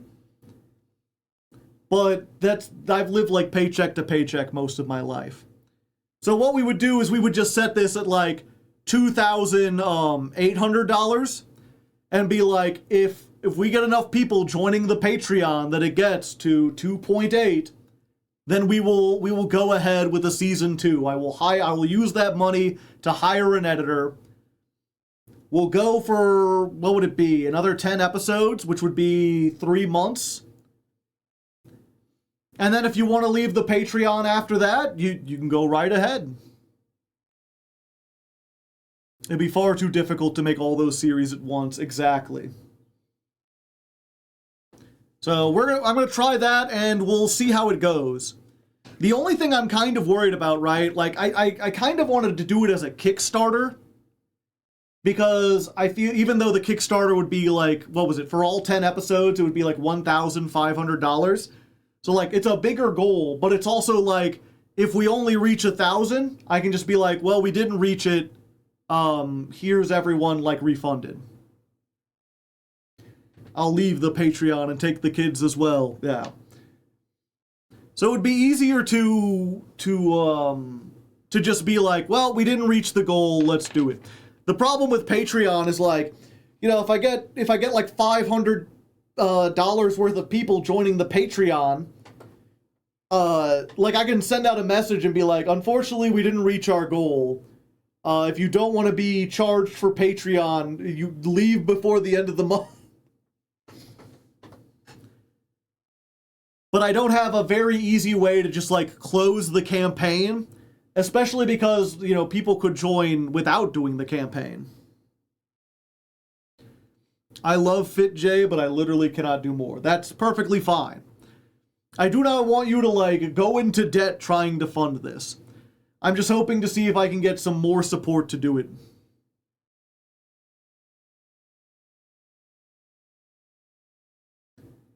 Film in advance. Take a break from the series like Masochist or Ladder Climb. Try to focus on Jank or Draft. And then when you return to the Masochist or Ladder Climb, you'll be more excited to see it return. Plus, there's a new series. The thing is, with Masochist and Ladder Climb, those are the shows keeping my channel afloat. Those are the things like paying the bills. If I don't make those shows, like if I stop making them for a month, not only will my ad revenue like tank for those months, but my viewership will as well, because people aren't coming back to the channel. And if YouTube sees that, if they see that you're on the decline, then they just stop recommending your channel. So even if I come back with a new Ladder Climb, YouTube isn't going to be like, they started making the thing again. They're just going to be like, yeah, they didn't watch the last 10 videos, why would they watch this video? I wish I could do. If you are already donating, do not worry about donating more. This is entirely for like the people who were on the fence, who were like, I have a couple dollars I could spare each month, and I really like the channel, but I felt that the thing is, especially because I refuse to hide my Patreon, like, best practices for Patreon is to hide how much you're making. Because a lot of people will be like, yeah, I want to support that guy, and then they go to the Patreon and see I'm making $2,000 a month playing Yu-Gi-Oh, and they're like, well, he's already making $2,000 a month, he's fine, he don't need the help, and then they just like won't join.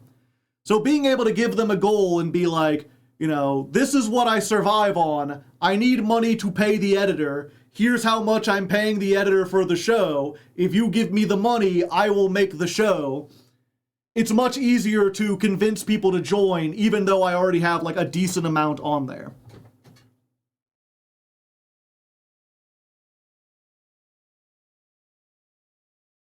There's livable wage levels of Patreon, and there's rich like some other YouTubers. Yeah. I'm doing pretty well for myself, I would say. Amari just sending me a deck list. Yeah, and that's the thing. Like, there's a lot of people who are making, like, 8,000, 9,000, 10,000 on Patreon, but you wouldn't know it because there's an option to just be like, don't show how much I make, show how many patrons I have. But I feel like it is critically important that I be as transparent as possible. Current mission, survive. Yeah, it's always weird too when you talk about like survival or whatever, because it's like, I have lived on less than this, I could, but also, you know, I went like 15 years without getting new glasses. Without updating my prescription, and then I put them on, I'm like, oh, I was watching the world in standard definition. You know, it's one of those like, okay, you know, am I living comfortably? Can I afford food and everything? Yeah. But also, here's the state of my shoes at the moment. I got like a big gash in this, and if I had more money, I could buy new shoes. But it's just like, not quite a high enough priority. And I don't have enough extra money that I'm like, I kind of have to choose if I want to keep the air conditioning low enough to be comfortable while streaming or to buy new shoes. If I saw 300,000, I'd be like, fuck this guy. Where are the Oilers, Joe? No. I'm not saying that to be like, oh, poor me, I can't, like, these shoes are still, like, fine. But it's just the thing, like, 2 years ago when I was making, like, 5,000 more a year than I am now, I would have bought new shoes by now, because I would have been able to afford it. And now I'm kind of like, they ain't fallen off yet, and it ain't winter. I'll need to replace these before winter, because if I go out, like, in the snow, the side is kind of ripped open and snow will get in my shoes and I can't have that. But these will probably survive the summer. Okay, give me a second. I'm gonna go use the restroom and then we'll start with the actual Hecahands stuff. Do it all the time. Let me grab a drink. I can't see through the soul, so it still works. Yeah. And I mean, that is the other thing, right? Is that, like, even though I could look and be like, man, I wish I could buy new shoes. The fact is, when winter rolls around, I will be able to buy new shoes. You know, I'll be able, once the AC isn't having to be on full blast, like once we get around to like September, new shoes will be no problem. And there was like a decade in my life where that wasn't the case. Where what I would do is, you know, get duct tape. Duct tape to try to fix shoe. Shoes have no soul. That was a pun. Maybe the economy will get soon. I wouldn't expect it to do so. For the main combo... Fafnir, I forget, is Fafnir the... No, he's not the, like, weird scammer guy. Hey, I'm Patty Masterduel. Huh. I don't think I've ever seen this guy before. Kali Effect, this is like a discussion video. Penguin Masterduel for Azamina Hecahands. Dark Magician Hecahands by Dr. D Gaming. Crab Masterduel, sure. Ace Yu-Gi-Oh! This looks like, this thumbnail looks very much like an El Exordio del Duelista. Epic Duels with competitive list. Oh, this is just the song. Okay. Hecahands stealing competition.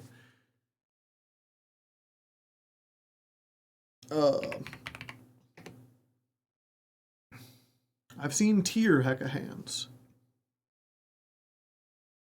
Hecahands Chimera? Sure, we'll look at the MBT list. Slop. A new slop deck arrives. Illusion Slop. Sure, we'll check that out. Speaking of which, there's El Exordio del Duelista. It's actually insane. I think I'll pass on that one. The most toxic steel. Oh, there's the bot herder one people were talking about. Full discussion? Sure. Wait, that's 4 out. Well, we'll look through it. Yu-Gi-Oh! Hecahands Chimera deck profile update. No, it's like an update. Okay. Hecahands TCG. Underrated engine. Alright, Triff, what do you got? First place, undefeated regional. Yeah, look at some of these TCG lists. See if they got anything.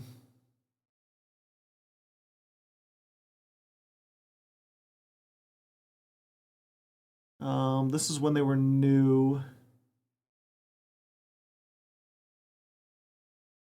Oh, this is the guy.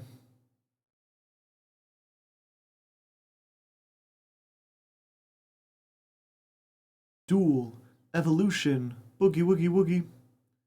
First place X0, Cash Tira Hecatan, Super Spicy Deck Profile, sure. Angel Crab, thank you for the tier 1 sub. Okay, and as always, if you're watching this on YouTube, we're just going to use the power of editing to swap ahead, or not swap, to skip ahead till after I'm done looking at all these. Probably be like an hour, 2 hours or whatever. But I don't like to upload to YouTube other people's YouTube videos. So if you want to see me reacting to deck profiles and learning things, come down to the streams. Consider that. Otherwise, we're just heading out. All right. It's going to be an interesting month, chat. And then let's see. Someone sent me 3 Master Duel meta decks. Oh, the loudest car in the world. My favorite. It wouldn't be a Hardleg stream without his neighbor's loud car. Oh hey, it's the thing we just saw, but with fundamental differences. Unfortunately, I didn't understand Italian, so I don't know what the actual synergy is between the Hecahands and the Cash Tiras.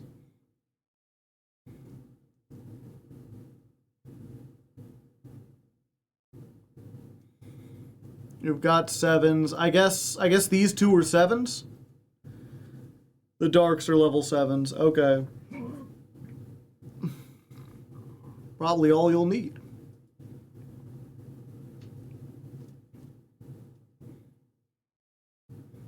Gotcha. This is another one, but 1 ogre. Free cash extender. Yeah, and they're like, this got to Master 1. I don't believe you. I don't believe that you started in Diamond 5 and played exclusively this deck until you got to Master 1. Why would you need more than 1 ogre? Why would you need 1 ogre? Read the notes.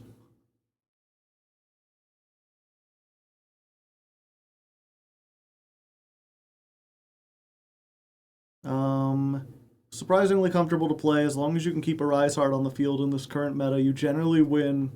With the 2 Hecahands counter traps, they were strong. Both themes have plenty of interaction, so even going second, you can make a decent comeback.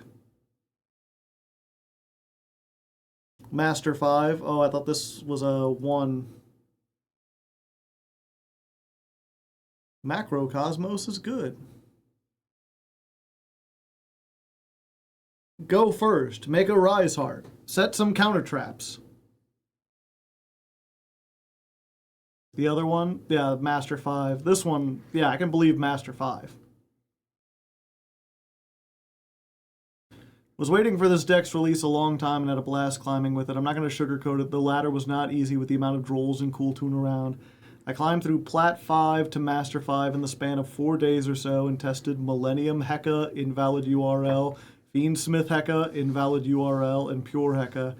Pure Heca felt best for me since it really scratches the control mid-range itch on my brain, but the other variants felt really good too. Some tech cards you can see are Super Poly, more Kashtira cards, a combo of Giant Tomahawk, Saryuya, Dimensional Shifter.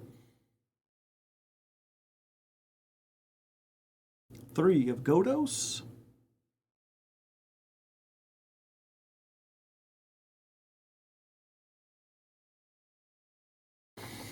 I think Chimera Hands could do it better.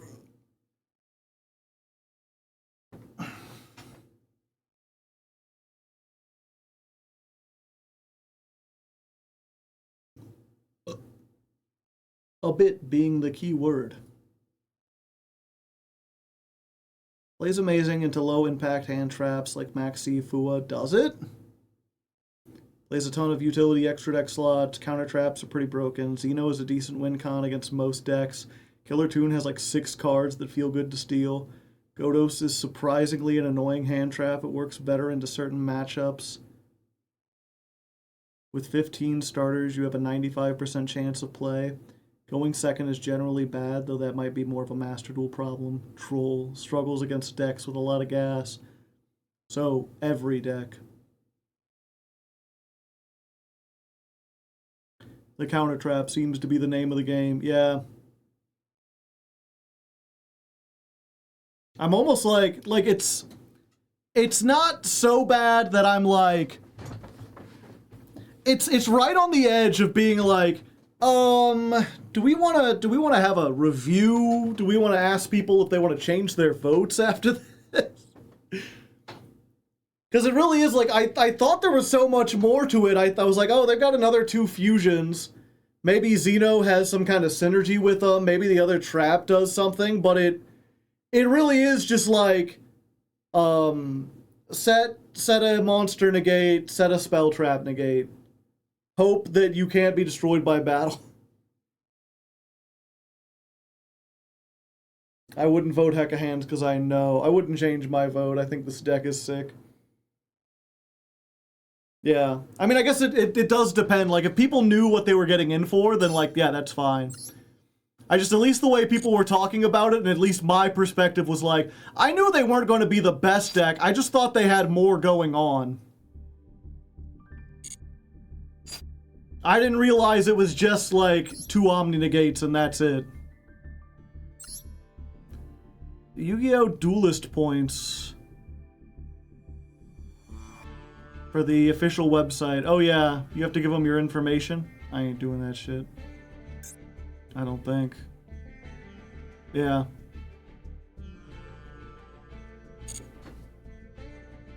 I think the video could do well. People love Hecahands. Yeah. We've just got to go in, you know, it's going to be... It's going to be one of those months. Okay, real quick, I can go ahead and delete this version of the deck. I can delete this version of the deck.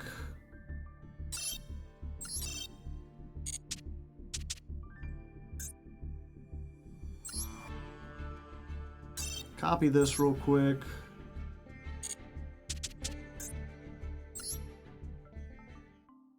Overall, it's decent. Yeah, like, I'm considering, like...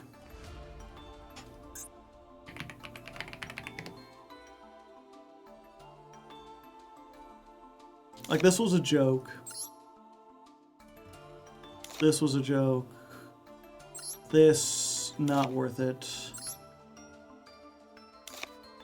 But I am considering going in and just being like, what was the one that's kind of a hand trap? Godos.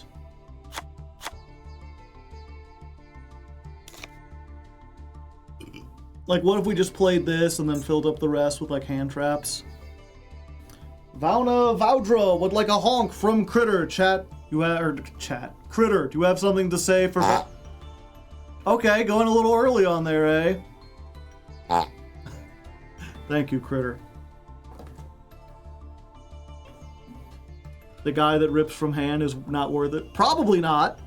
But I have 1,000,000 SR points, and the fact is, chat, after looking everything, this deck is not worth it. Like, you know, this is absolutely one of those where, yeah, I could sit down here and make the Arise Heart version, or like the Kashtira version, and try to do a Rise Heart Turbo and hope I go first and maybe get into Master 5. Or I could make the Chimera version that plays like 4 Hecahands, and I could grind that and it would be an absolute slog to maybe get into Master 5. Or I could just say, fuck it, the deck likes to steal stuff, let's get goofy with it. I think you should ask the patrons. Xeno Turbo, not Xeno Turbo, but like, you know, let's try to get all of the things. Like, let's add, like, 2 of these. So we're more likely to draw it. And then throw in, what's another good, like, hand trap? Imperm? Throw, like, an Imperm? No, not an Imperm. Let's play Super Poly, since we've got so much space.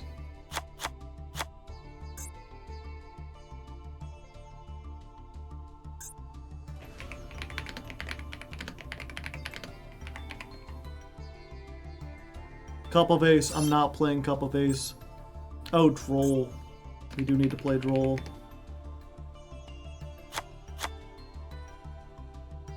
Why do I have 4 Drolls?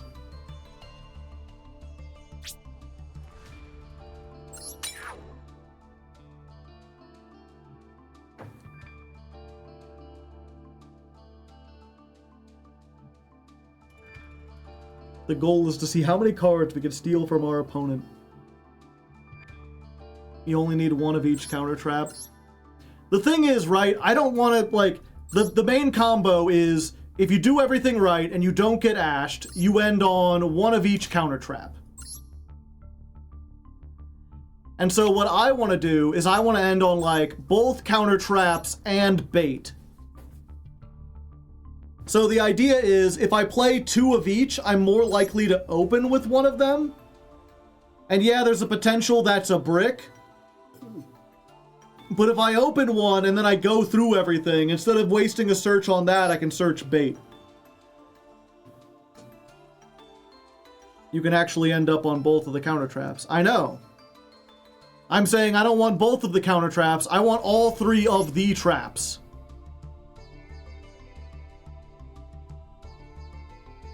Lullaby of Obedience. We making Chimera too? Probably. So we're gonna do... How many deck slots do I have? Yeah.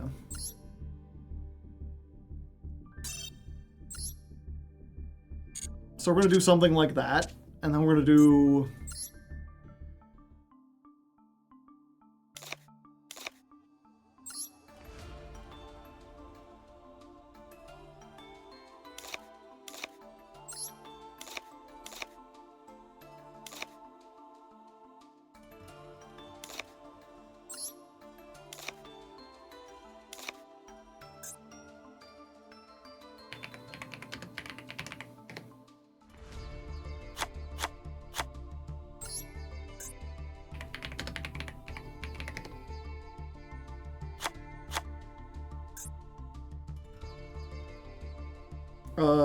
what's it called?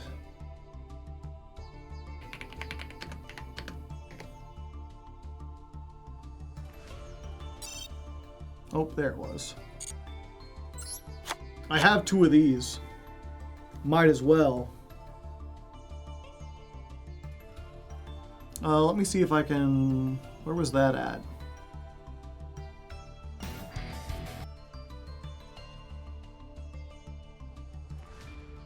What else did they play? No, it wasn't that one.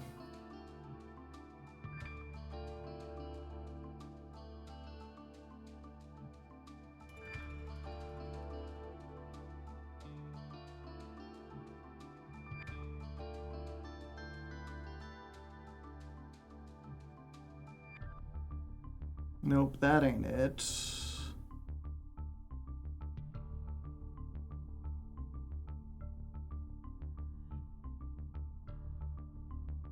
Was it this one?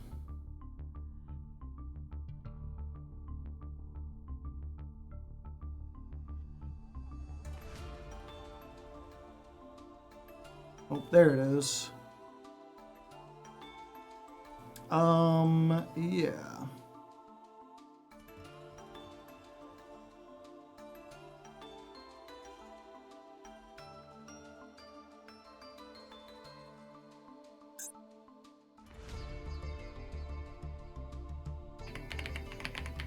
Oh wait, no, that would counteract it, wouldn't it? Yeah, what I want to play is...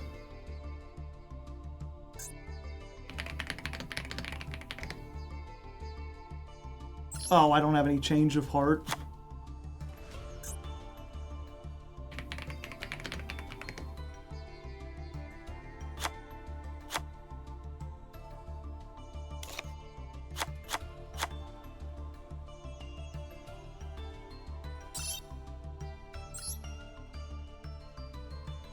I'll send you a Hecahands Chimera list on Discord with more Hecahands names, but it's still Chimera focused.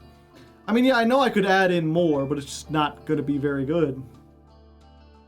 Snatch Steal.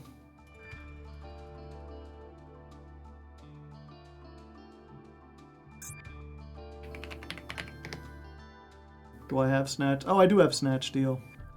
The problem is it's not searchable with Thrust. I'd want one. Or maybe I could just play Eye of Elude. No, that's a quick play.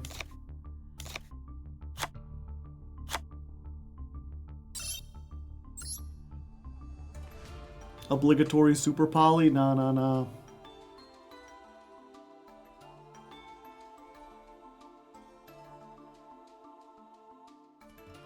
Was he still playing? Yeah.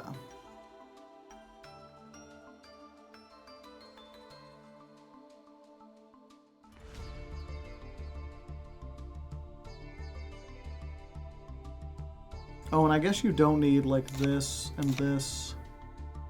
So you can just play, like, Droll.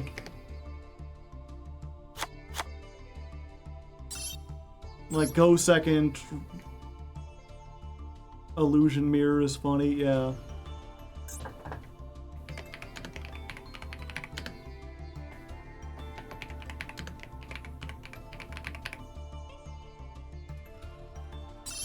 Yeah, we don't need the normal, which is why we put in Lava Golem.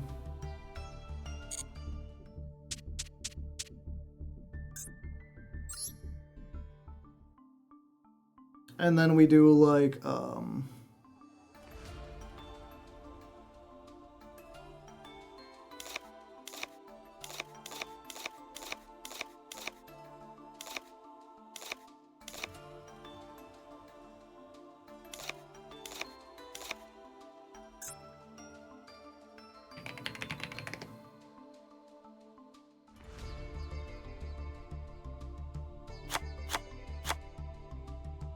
I think you play 3 of this, right? Ouchie wa. Ochi no. Ochi min.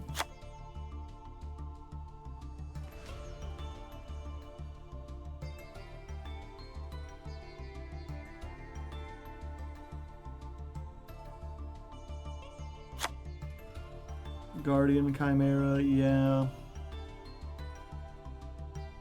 I'm probably like one of these and one of these and one of these.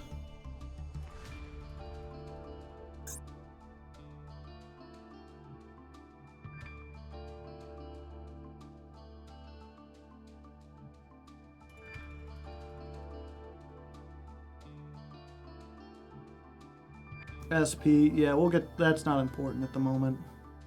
We're just trying to get the general kind of like gist of it.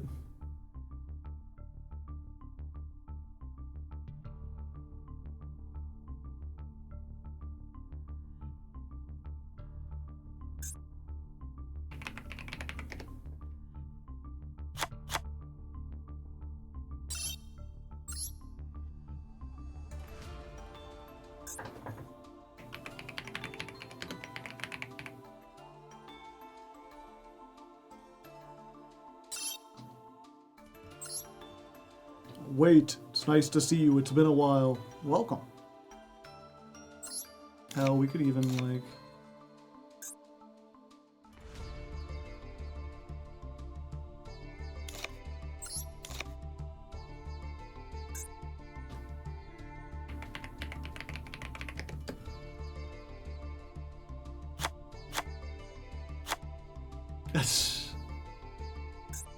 All the draw cards, all the draw cards. I wanna go and be like the draw cards. I know those draw cards, they always draw hard.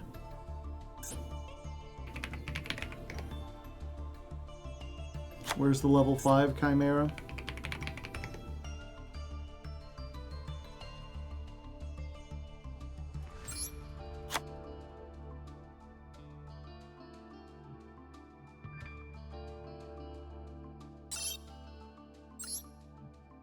Probably needs Baphomet, yeah.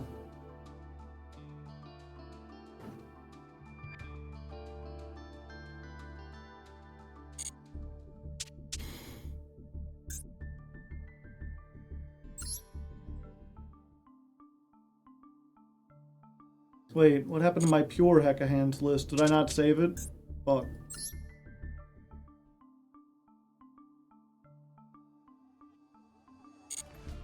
Oh, and then cache. Did you want to see the cache version?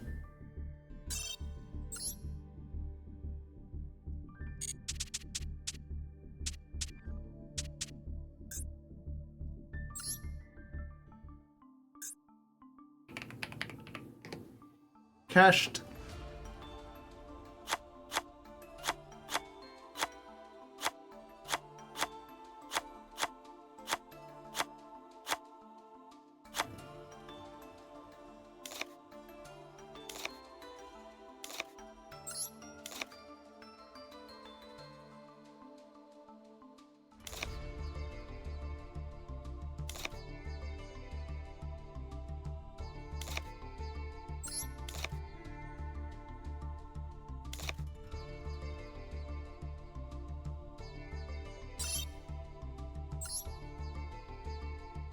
Zombie, yeah, I know. I don't care about the extra deck right now. You already have the cards. I mean, I have some of the cards.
Pure or Hecahands, just less common, yeah.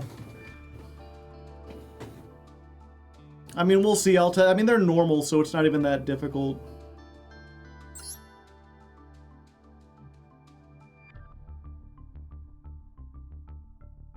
I get another message. No, it's just Celestrals. Celestrals making tournament announcements. While I'm streaming.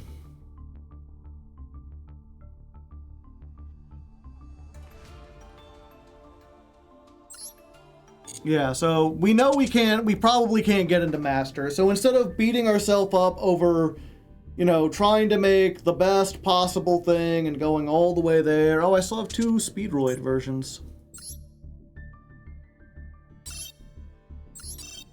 Instead of going through that whole rigmarole, we just make like 4 different versions, and we'll be like, fuck it. We're gonna try pure Hecahands. We're gonna play some weird shit. In fact, let's go, no, what was it called? Heavy Poly. Let's go ahead. Heavy Poly might be something to consider.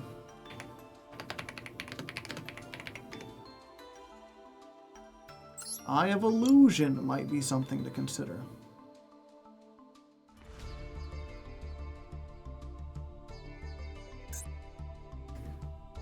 And we just be like, okay, we'll start off and be like, I'm going to show you what pure Hecahands looks like, and we're just going to do the pure Hecahands line, and you can see why the deck doesn't work very well.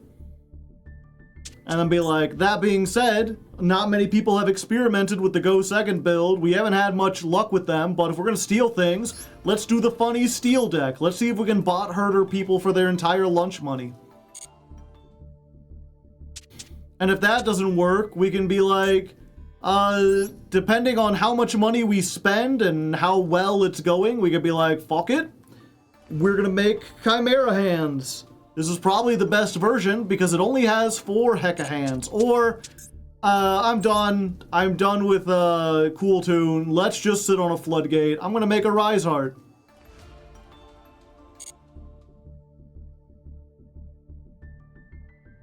Illusion Gate. Illusion Gate destroys all their monsters. We need them to have monsters to steal.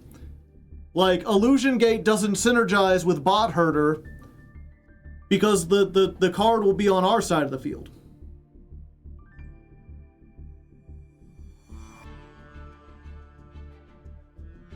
Predaplant, Tripothyvern? Yeah, probably.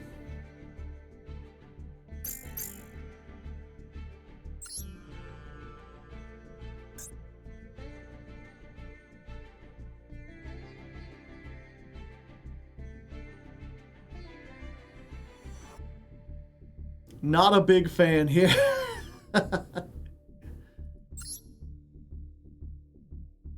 Yeah, I guess, you know what, while we're here, because I need to figure out what I gotta eat anyway, so let's do this.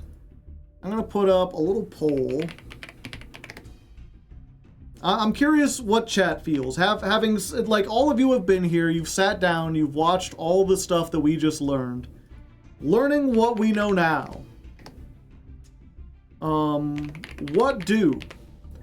Would you prefer to stay with Hecahands and see it through?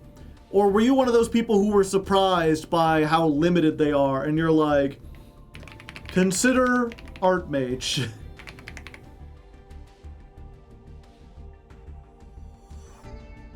Let's put 5 minutes on the clock. I'm gonna start that poll. Because Archmage was in a close second. I'm personally down for whatever. What is the diet alternative? Archmage is just a way better deck. The thing about Archmage is that there's not a whole lot of build, like, Archmage is better, but there's less build variety. It's like you can play it pure or you can play it with K9. Will you ever try New Vels again? I don't know. I don't pick the decks that I play. Pure, Doom Z, or Elf Note. Can they go with those two?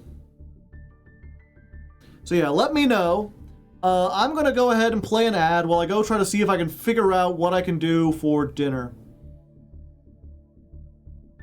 I'm really hungry, but I don't have a whole lot here, unfortunately. At least not today. I'll have some better stuff on Thursday. Obviously, if you don't want to see the ads, you could subscribe or go use the bathroom yourself. Grab a snack, grab a drink. We will return shortly.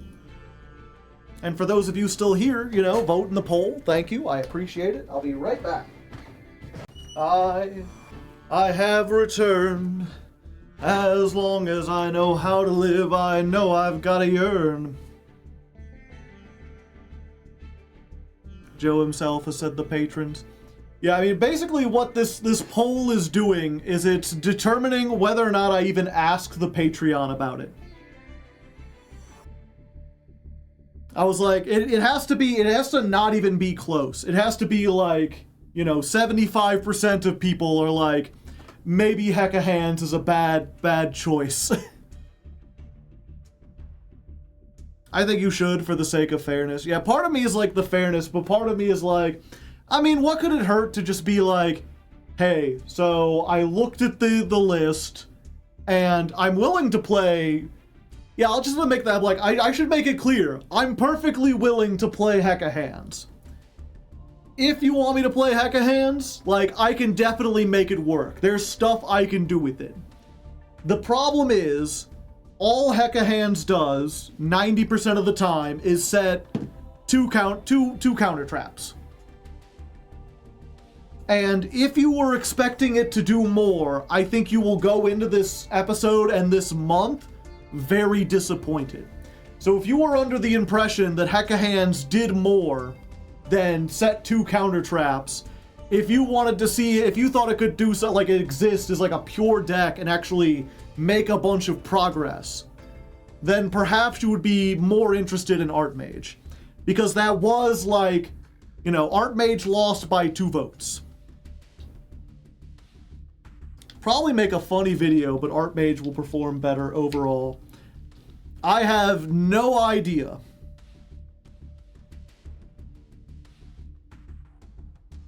How about you try against the patrons and see afterwards? The problem with that, right? The problem with, because part of me is like, well, maybe I could make it and then try it, but I don't have very much UR dust. I don't have very many gems. I didn't get to do, I tried to play the, what's it called? The dice rally at the end there, but I didn't get all that far in it. So I don't have a whole lot of, like, I don't have enough money to buy Hecahands and then test it out, and if it doesn't work, also buy Archmage. Especially since the Archmage will also probably involve canines. And that's doubly true because I believe both of those are out of the shop at this point. So that deck will be expensive.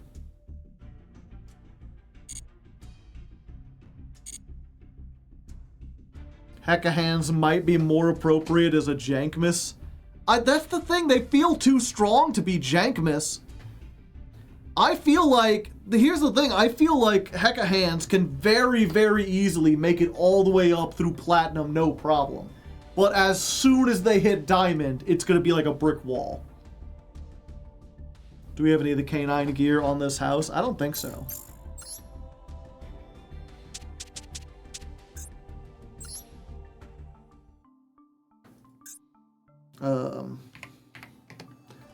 Are they just canine? Yeah.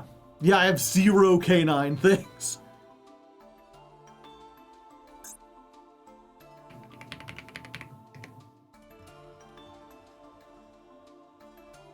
I have some Archmage stuff.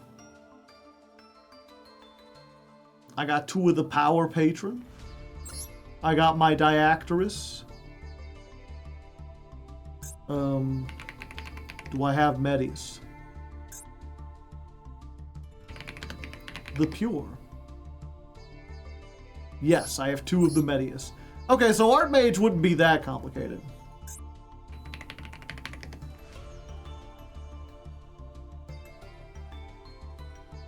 Okay. So my air fryer's heated up. I did find out I have basically the ability to make some grilled chicken. So here's what we're gonna do, chat. Here's the way of the world, all right? I'm gonna go ahead. We're gonna make this message on the Patreon.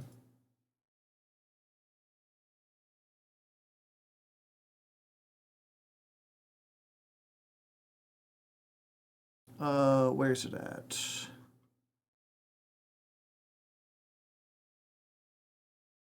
Caps locks. Attention, at $10 patrons.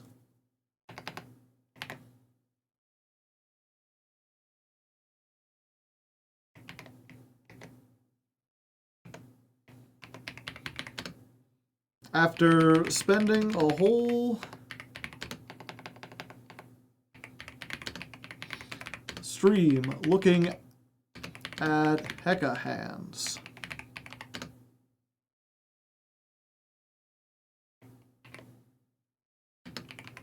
I have determined that they are kind of boring.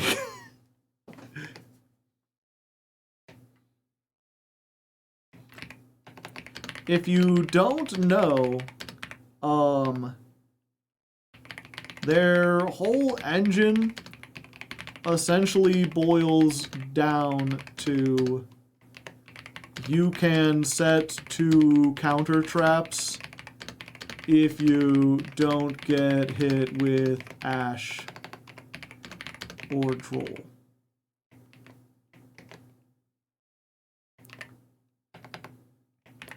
Most decks that play Hecahands only play about 4 to 8 cards. Enough to search the counter traps. What other times has this happened? Archmage support is still coming. Is this the first time you've had to come back and ask the patrons if they wanted to do something else? I feel like I've done it before. I just can't remember. Or there was something else where it like got close to tied.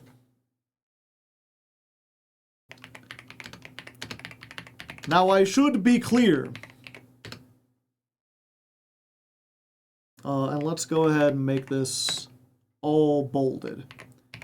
If I have no problem playing Hecahands.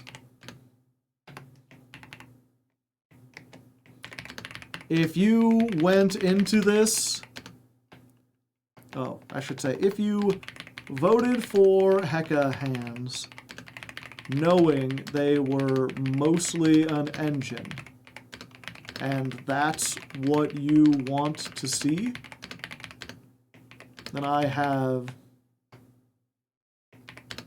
can absolutely make a fun and entertaining episode out of it.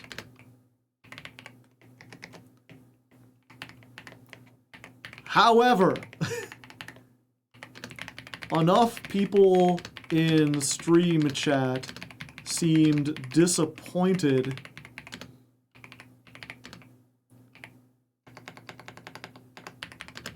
in the archetype that I felt it was best to see if you want a runoff. Archmage came in a close second. Do it a second. And is a much more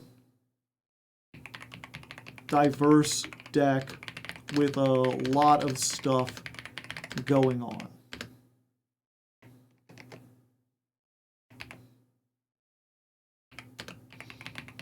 Yeah, this isn't a tie. Hecahands won. We've done this before with a tie. I feel like we've had one before, especially earlier on, where like something won. I think it was the Sue Ship episode, or was that a tie? I think there was an episode where like I seem to remember where like Sue Ship won, and I was like, I will look at it, and every list I could find was like, you use the Sue Ships to make UFD, and you play 15 hand traps, and you aren't actually making the Sue Ship Ixies. And I was like, look, I could do this, but there's literally no build variety. And you're not even doing the things that Sue Ships want to do. But in that case, I think we vetoed it. Or was it Flame Swordsman? Oh, yeah. So here's the question.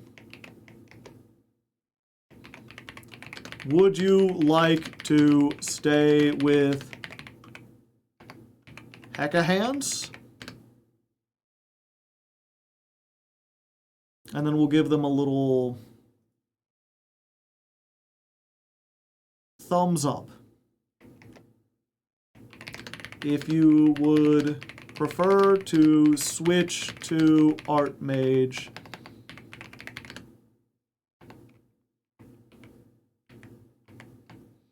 I guess I should do it.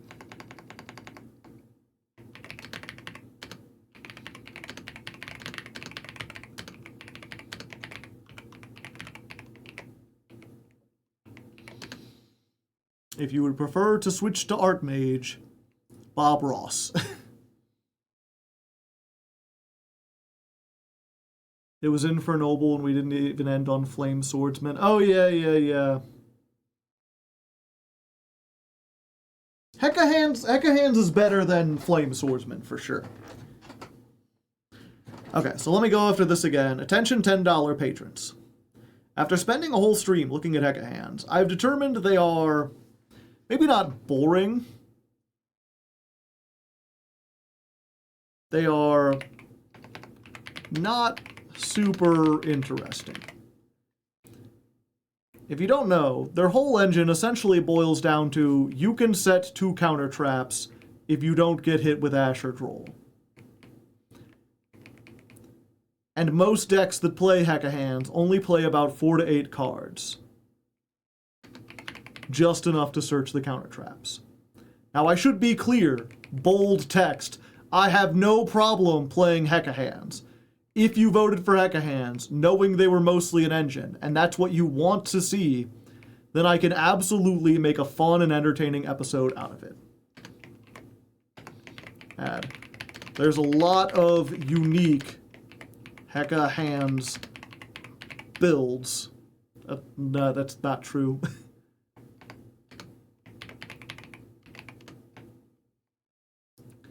I can absolutely make a fun and entertaining episode. It's just that we're going to be janky with it. And I don't even... If you voted for Hecahands, knowing they were mostly an engine, and that's what you want to see, let's put an emphasis on want. That's what you want to see, then I can absolutely make a fun and entertaining episode out of it. Put a smiley face. Bitches love smiley faces. However, enough people in stream seemed disappointed in the archetype that I felt it was best to see if you want to change. Archmage came in close second and is a much more diverse deck with a lot of stuff going on. So here's the question. If you would like to stick with Hecahands, thumbs up. If you would prefer to stick with Archmage, Bob Ross. However, okay, so let's put that out. I am going to make my food real quick. And while I'm making food, chat, let's go ahead and go to Shadowstone Park. The fall of Shadowstone Park. This little show we've been watching. If you don't want to watch the show, we'll be back in 10 minutes. Go walk the dog or something. It's a neat show. There's a cat. Also, I'm going to edit this filter. Why the heck is the left side like that? It's like almost perfect for like filling in this frame. I feel like that's what I wanted to do.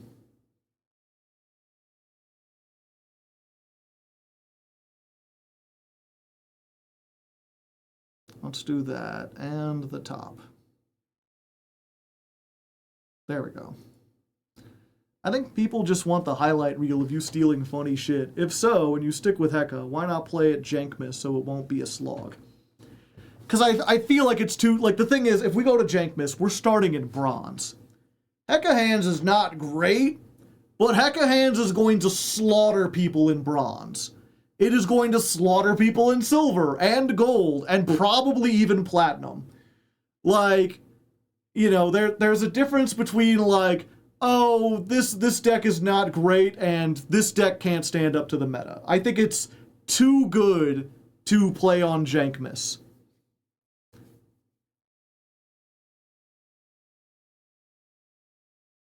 Okay. So anyway, we're going to do this. I'm going to go make chicken. I'll be back in a few moments. Enjoy show. This show really knows how to, like, have something really ominous that makes it seem like there's a mystery, and then Gloves the Horse is at it again. Bonka wonka wonk.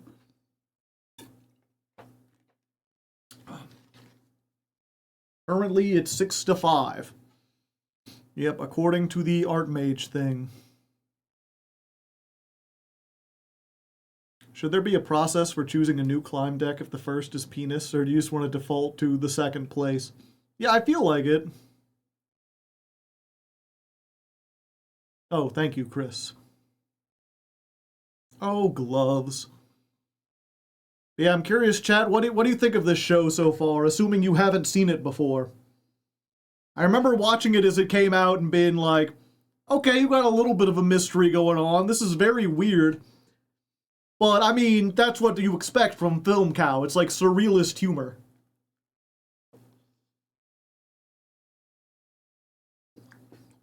Ooh, that's hot. Butt jokes make me chuckle, I guess. It's weird, but I don't hate it. Sometimes that's the best you can hope for. Are you up for one more while I finish my sandwich, chat? I binge-watched both seasons. Ah, I see, I see.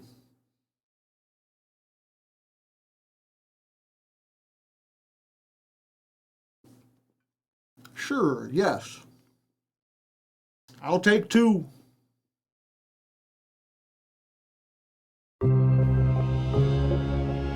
Episode 3.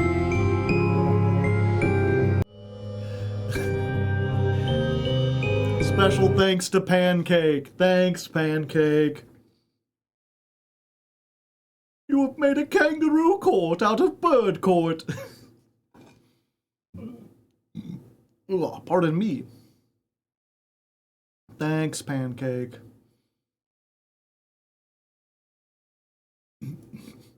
Ooh, pardon me. Alright, alright. Are we gonna look at Archmage decks then?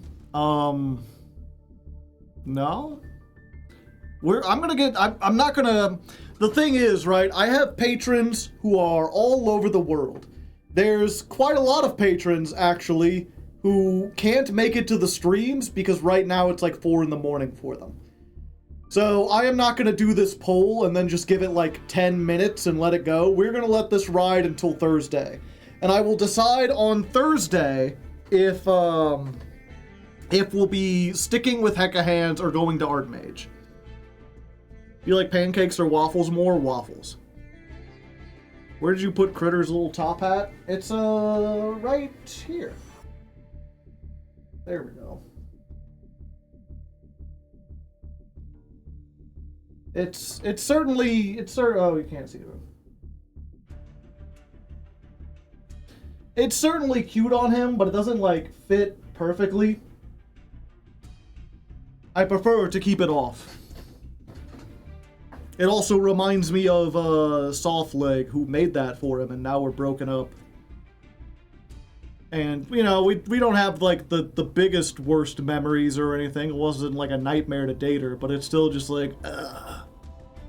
Now the hat reminds me that I am alone. I love Archmage. I want to save it for next month, because I bet we'll get the Power Patron stuff. I see, I see.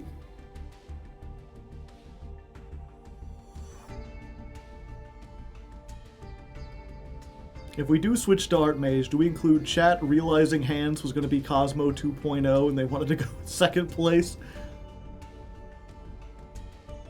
Yeah, that's... I mean, that opens up a fun thing for, you know, if nothing else, the intro. can start, we get a video and the video is like, trying to get to master rank with Archmage, and then we start like, Hecahands is a new archetype made entirely of illusion monsters that wants to steal your opponent's cards. Unfortunately, it's terrible, so even though it won the poll, we did Archmage instead. Thursday. Yeah, at least so far, and like I said, it's not enough, like, if the new poll only, like, if Archmage only wins by, like, 1 or 2, I ain't gonna change it for, like, 1 or 2 people. Like, it has to win by, like, 60-70%. We threw away democracy! Like, it has to be a significant, like, most of the people who voted have to have, survivor's guilt. Or buyer's remorse. One of those things. It has to be a major victory, yeah. Like, if we're gonna overturn, like, what was it? Hecahands won by 2 votes. So, if it's gonna be overturned, it's gotta be overturned by significantly more than just 2 votes. Has anyone changed their mind so far? I mean, no. I mean, I don't know, I should say.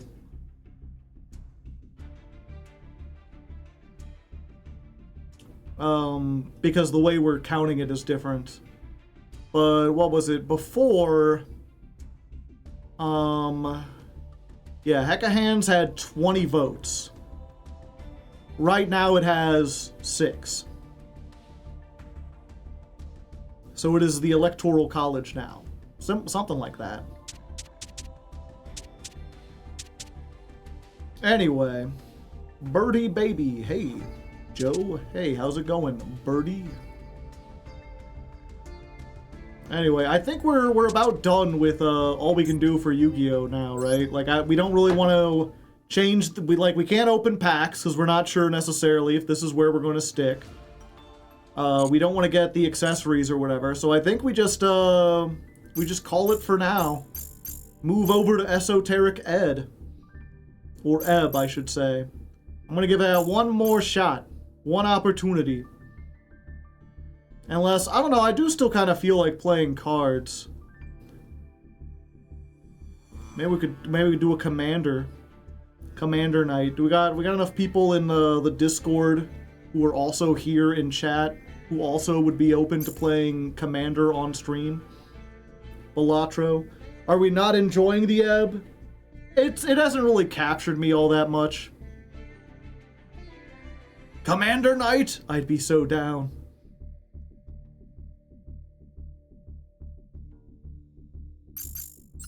Yeah, it's a bit short notice though.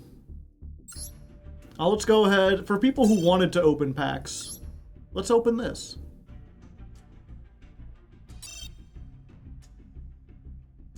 Are you enjoying Esoteric? It's fine, it's just like, I don't find it super captivating. Oh hey, we got a new card. First of the Dragon Lords. Higalaul Spinalies. Must be fusion summoned. You can only control 1. Can't be destroyed by battle. Unaffected by other monster effects. Once per turn, while face up on the field, when a spell trap is activated, you can destroy all spell traps. So it doesn't negate it, it just destroys it. I see. Oh, we got Morphing Jar. That's like a good UR. And Galuguld, the Endless Enigma. Oh, it's a cock. I see. Is a big bird. This sinister spirit of wavering flames can transform into any being. As it shifts from bird to human and human to bird, it has forgotten its true self. I guess it works together. Any other new cards? PogChamp? Oh hey, Warrior Elimination. Destroy all the warriors. It's a level 6 target for Caesar.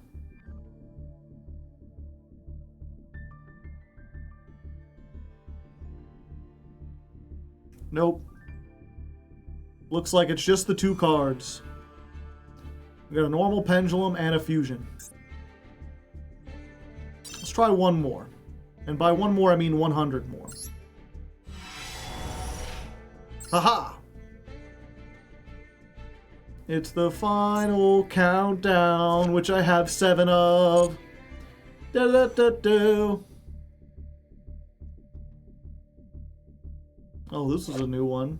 Triple-headed behemoth. I didn't know they made a sequel to twin-headed behemoth. Interesting.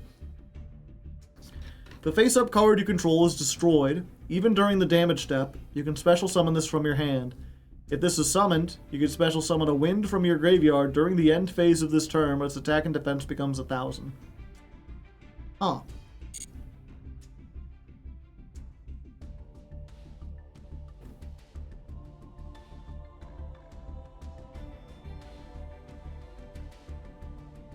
Anything else? No. Just ahead. What can I say?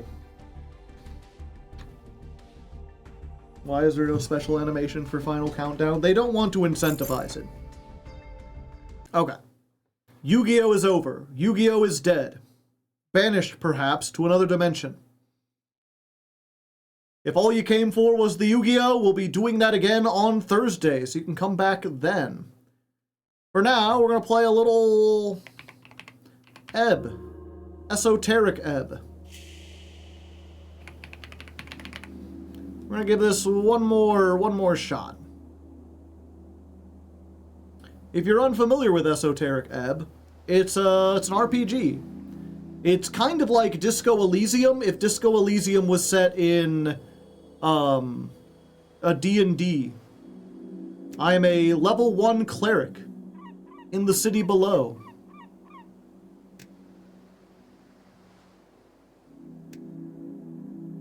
I'll drop off, then I don't want to get spoiled. Good night. Good night. Last time, I arrived in Tolstad via waking up in a morgue. You've picked up a goblin sidekick, and now? Well, now you need to focus on the actual job, the tea shop that blew up. You need to get inside. The entrance is in the middle of a big open outside area. If you find yourself stuck, there should probably be some other ways of getting inside. Beyond that, you've also got the owner to track down. From what you've heard about this guy, he could have already left the city, though maybe if you're lucky you can catch him before he hops the next ship down water lane. Everything about this stinks. Exhaustion.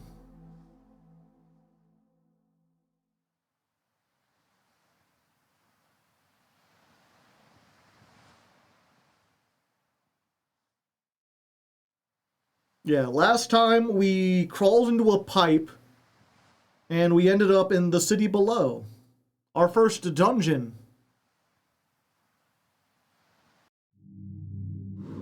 I believe we were injured along the way. Now we've got 5 of 8 HP. What was this? It's a calendar that's out of date. Yeah, we can't get down here, I believe. The top of the ruin. You glanced at the step. It's a decent, it's a descent of approximately 50 inches. 2 meters. Yeah, whatever that means. Ah, I see. Attempt to step down. I can use strength or dexterity. Okay, I can get down this. Effortless. Easy peasy. Fortunately, I'm very dexterous. Taking a careful step under the stone, you begin your descent. Keeping your balance in check, you shift your weight appropriately. Smart thinking, using your dexterity instead of brute force. This was the wise choice. Your feet find purchase. Stable. Controlled. You are at the bottom of the step. 5 experience. God, you're slow. Can we get moving now? Ooh. 1 goofy-looking cat. I mean, yeah, it sure is. Is that a lobster? Let me behold. Askel Madsen.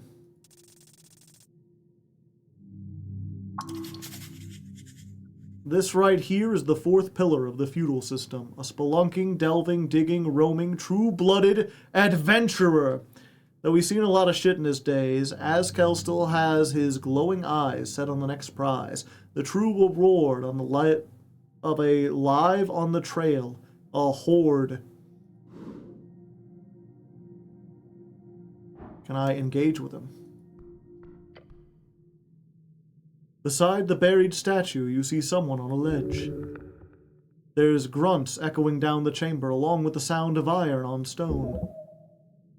A dwarf? Down here? Hello, up there. Huh? The dwarf's smoldering eyes widen as he sees you. Look, Romulus, we got an official visiting. If that doesn't make us official, I don't know what will. Peeking out over the ledge, you spot an orange monster creeping about. A rust monster. The dwarf appears friendly with it. How strange. I thought that was a lobster. Is that a rust monster? Oh yes, very correct, but no worries. He's very kind, the dwarf then mumbles to himself when he's fed. Ominous. What are you doing here? Me? Oh, you know. Lets out a smoldering laugh. A dwarf's gotta have a hobby. He puts down his tool and strikes a pose. Let me introduce myself. I am Axel Madison. A dark dwarf. Which is a derogatory term for underdwarfs.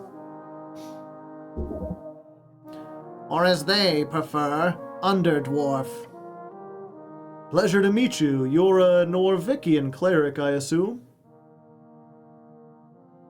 I'm a bard, actually. You know the type. Magic music? That's it. Huh, haven't seen one of those in a while. I'm really more of an aspiring bard, but still. Got it. Oh, and you got a goblin with you. You HWBT friend? Yeah, you're the dungeoneer looking for cats, right? Cats? More or less. Hope your lady wasn't too mad about my inquiry. I'd say annoyed is a better description, but it's fine. Just don't trespass anymore.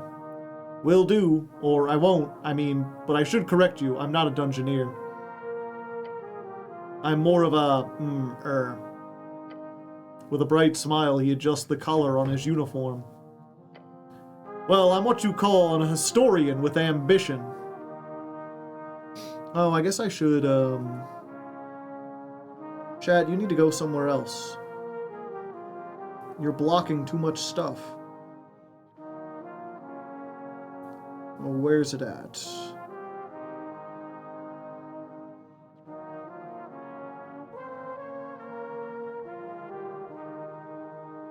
Oh, widgets. There we go.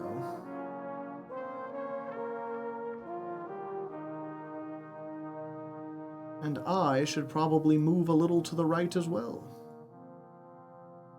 Or disappear. Ah! Ooh! Ah! Okay. So he's not a dungeoneer, he's a historian with ambition. As he says it, the orange beast sends an echoing hiss noise down from the chamber.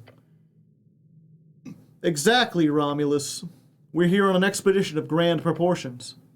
To find the legendary missing mine of Tulaman, or Tulin Cat. Tulin Cattle? That sounds like a quest. Oh yes, indeed. But just to be clear, I'm not sharing the spoils just like that. Fair enough, treasure is earned.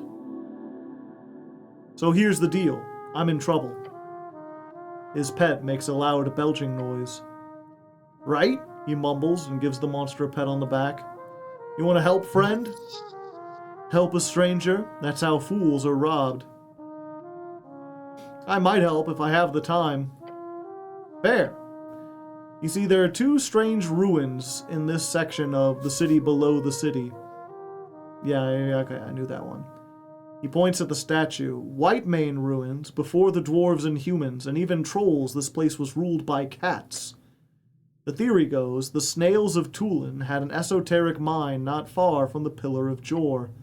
The mines of Tulaman, A place of thick veins with endless growing amber and platinum. Endless treasure, you say? But the walking god of the White Mane, for whatever reason, sealed it shut at some point, according to legends. Walking god, the term used to describe the divine avatars who rose and fell around the divine era. Most major religions on the coast today are built around these figures, and their influence can be felt everywhere. Earth was the last known walking god when he faded 27 years ago. That's the god my guy believes in, for now. Sealed esoterically, probably, since we can't seem to locate it.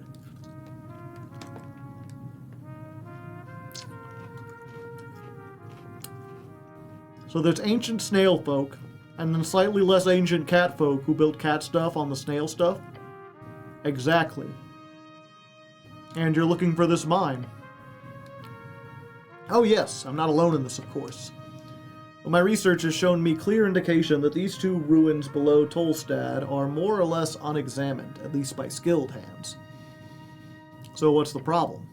There's no problem with this site, but I'm almost finished here, and I am unable to gain access to the second White Mane ruins, because it's inside HWBT territory, and they are unwilling to allow a dwarf like me past. Your goblin friend has hired a brutish bugbear as a guard. But you're a cleric. If you can get access into the territory, then please head south. Through the damp high cavern should be a White Mane ruin at the end, a shrine probably marked with a bunch of feline symbols. He gestures towards the giant statue. Just look for big cats. What do you want me to do there? He leans over the edge. All I need you to do is tell me if you find a symbol of a sun or two blades. Sun, the light of day, the great source of power that moves across the sky. It follows a different pattern of movement in each band and with different intensities. In Ashkani, it is small and moves quickly. Gotcha. If you're able, and you have time. Wish I could do it myself, darn those goblins. No offense. None taken. I really, really do not care. If I find the shrine, I'll investigate. Great, and good luck. He gives you a thumbs up. You know about the tea shop? He crosses his arms and gives you a long nod. It's a type of cafe, you know, they serve tea and other drinkables. Sometimes they even have pastries. And how long have you been down here? About a week by now. Takes time to secure perimeter. A week alone in the city below? He really is an expert of this. So you don't know about the tea shop that exploded. Exploded? I thought the election was bad enough as it is. Now they got exploding tea shops? Norvik is trouble indeed. Oh well, can't help you there, friends. You can't just ask someone why their eyes are glowing. Good luck down here. What a nice young man. I wonder what's in this pot. Adventurers must have hidden stuff inside this pot. Oh, a shard of Jor. Alright, back up we go.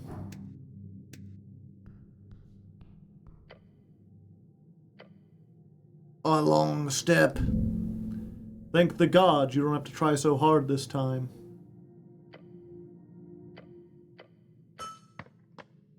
There we go.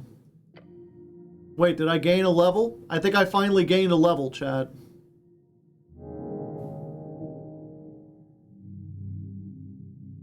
I'm a level 2 bard.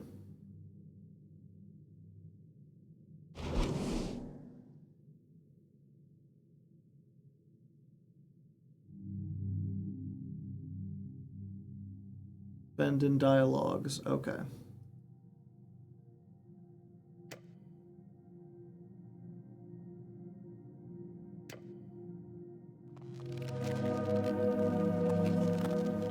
I see, I see. Ability scores +1, hit dice +1. First level spell slot, second level.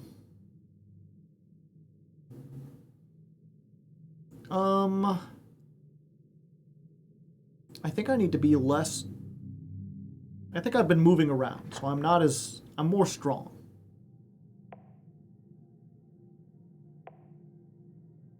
But that doesn't actually help me.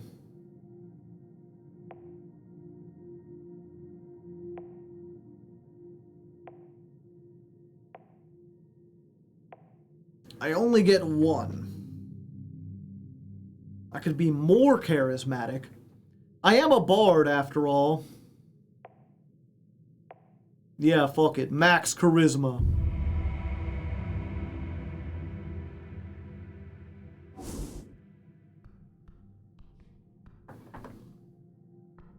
Okay. So, we couldn't get out of here before.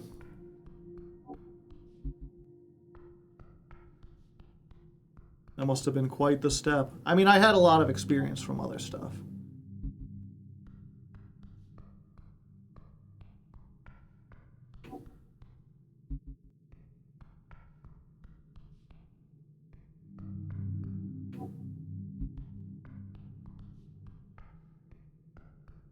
I see. Oh. Rat? Not really running from you. White rat, -1 charisma.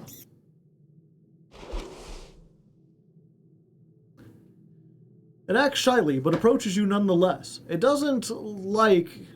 It looks like it doesn't really want to get grabbed by you, but it also doesn't fight. Instead, it just follows a line, sort of happy with the situation. But oh well, what can you do? Alright. I feel like I've been here. No, I haven't been here before. It's the Pillar of Jor. Engage. It towers before you. He is speaking to you. Touch the pillar. You place your hand on the cold surface. Your body quakes, standing in awe of this ancient object. How many battles do you think it has seen? How many deaths? How many noble sacrifices given to one's god or king or people? You do not know. And that frightens you. Perhaps one day you will join in that sacred sensation. Perhaps right now.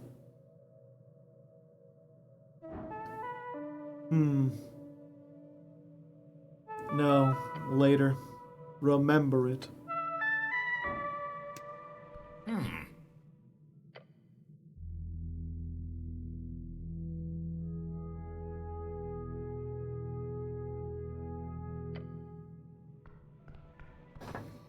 Okay, so we got a door.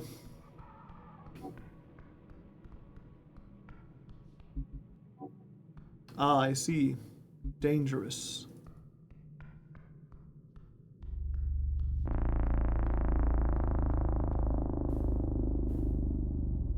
What an ominous sound! It's a long way down. The abyss will swallow your soul. Gotcha. I was like, I wonder what the DC is to jump it. There isn't one.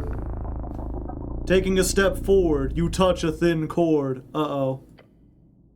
Something soft latches itself around your ankle. A contraption is now in motion. There is no time. It is a trap! It's a trap! Dexterity to avoid. Fuck. It tightens around your boot. With a violent tug, you're forced to the ground, hitting the back of your head on the steps. Before you can even react, your entire body has been dragged over the edge. Cleric! No, no, no, no! You're fallen, but not far. With a painful snap, your descent is stopped, and you're now simply left hanging there.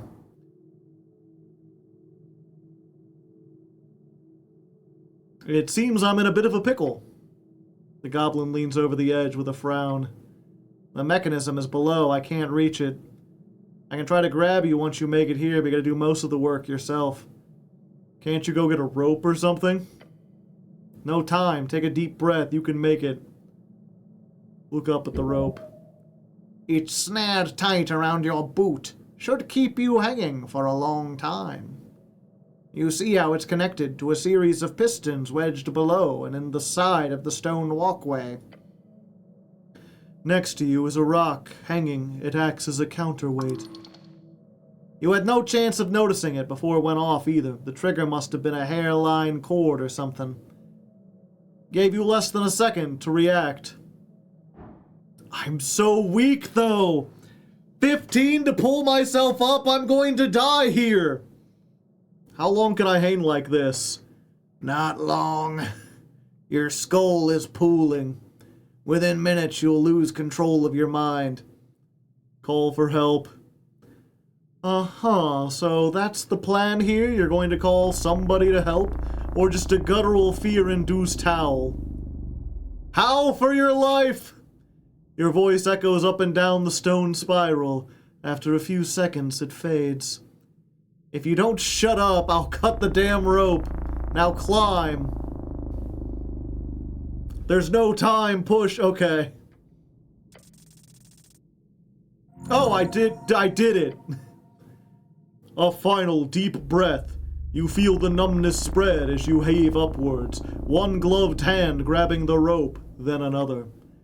Through sheer power, you pull your entire body weight upwards, climbing higher and higher until a green claw grabs your hand. Your goblin companion groans as he helps you up. You roll over the edge, get the rope off. Your fingers dart around your ankle, desperate to remove the latched rope. You rip it off and toss it aside. Free, safe, alive. What kind of evil piece of shit makes a trap like that? Someone who wants you dead? A hunter, maybe? Fucking hell. You realize you've been holding your breath. Your lips are probably turning blue. Breathe! I need to breathe, damn it! Air fills your lungs. You are alive! 10 XP. Thanks, Snell. That was a nasty trap. I don't think I would have noticed it either. Your companion looks disturbed. Still, don't let that happen again. Let's check out the rope. Extremely sturdy rope. Thick, soft to the touch. You do not know the name of this material. Must be exotic. At the notch, you see a series of burned-in letters. Someone's left a message on the ends of the rope itself. Behold Bulbuslop.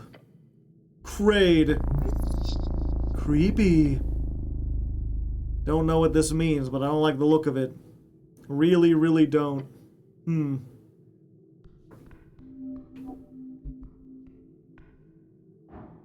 What are these? Glowing mushrooms. Must be tasty. Swamp extract. Plus 3 HP. Ah, I see.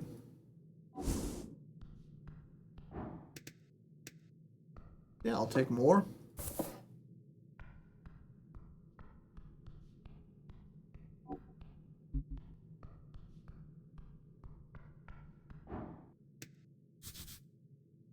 Upstairs. Smells funky.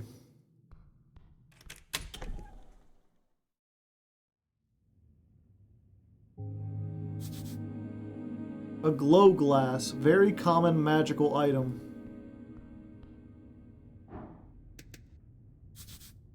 A slightly broken standard issue Earthgar blade. Wait, I know where we're at now.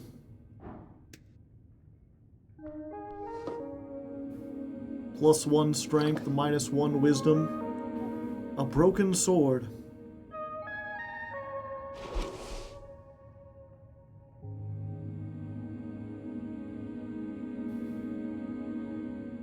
Wisdom and charisma, dexterity, +2 intelligence. I'm so dumb. Oh, yeah, at least it gives me something.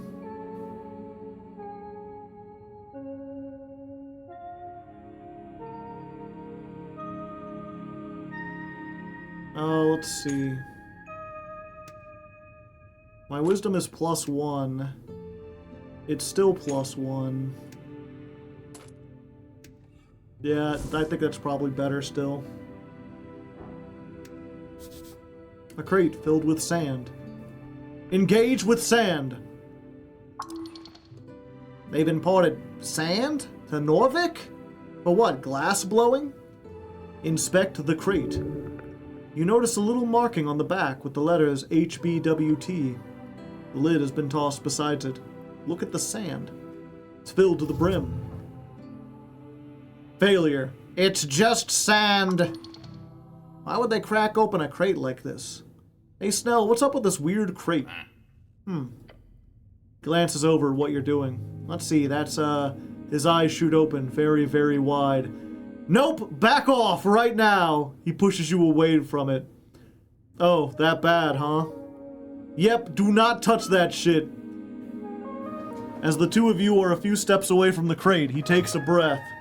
That, cleric, is a crate of mosquito sand. Without explaining further, the goblin sneaks up behind the crate and grabs the lid. Moving more carefully than you've ever seen him before, he gently places the lid on top. Something must have startled it to make it push open the lid like that. He wipes his set. What would have happened to me if, From what I understand, it would have choked you, drained you of blood, and slowly mushed you inside the crate. Ah. Sounds like a good week at Shut Up, Charisma. Now let's leave it the fuck alone.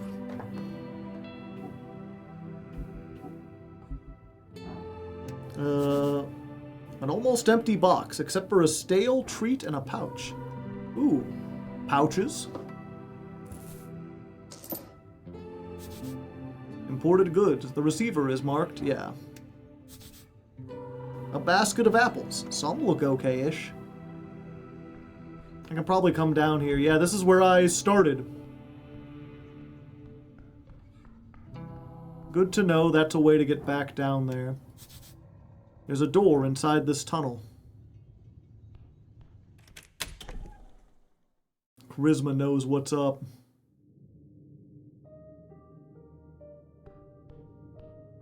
Oh. I had no idea we were this close.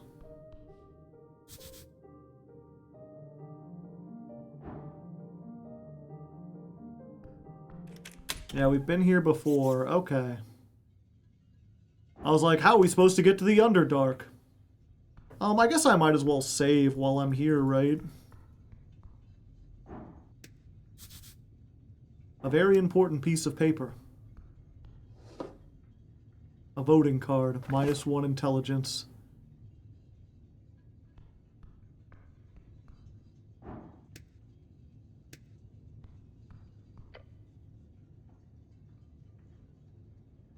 Prepare spells. I now have 2 spells.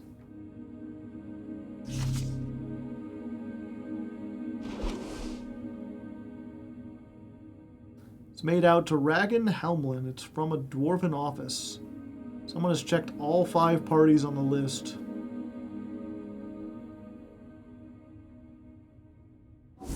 Okay. Let's go ahead and save.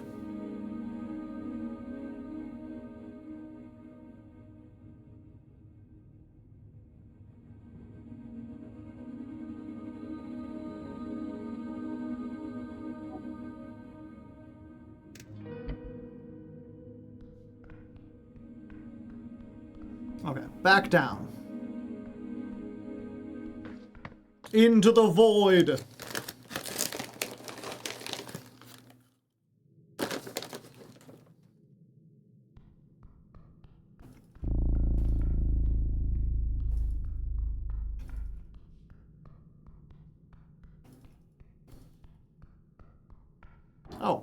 Oh. Sure. I can hold several stacks of this, right?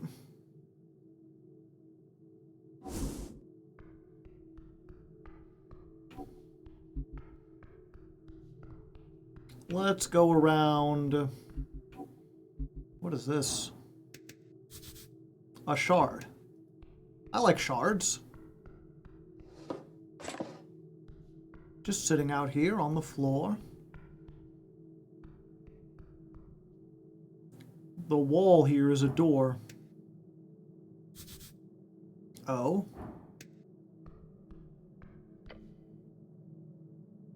You detect something unusual about this section of wall. Specifically, the ornate skull. This is a doorway. What's up? Point at the wall. He squints at it. Oh yeah, that's just a passage to the crypt. You know about all the secret doors down here? Just this one. It's right by the roots. It changes every other month or so if we don't keep watch. Gotta make sure it stays closed. Ever since you clerics stopped doing delves periodically, the undead issue has gotten a bit messy. Yeah, we really have fucked up with that policy of non-delving. I get the reason behind it. Gotta focus on the upstairs, but it's risky to leave defending the underbelly to third parties, I'd say. Even if we're doing a fucker great job, all things considered. Fucking great job. Should probably hit that tile there. Run your hand along the surface. They trace the stone. Smooth, cold, ordinary. But wait. A tile, distinct from the others. You push. A soft click. The wall shudders. It slides open.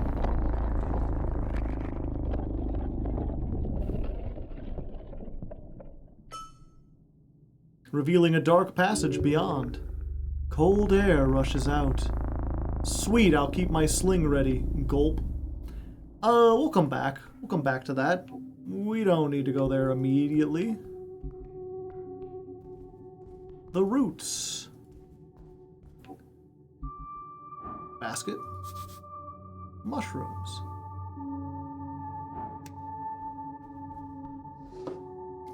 More. More. More.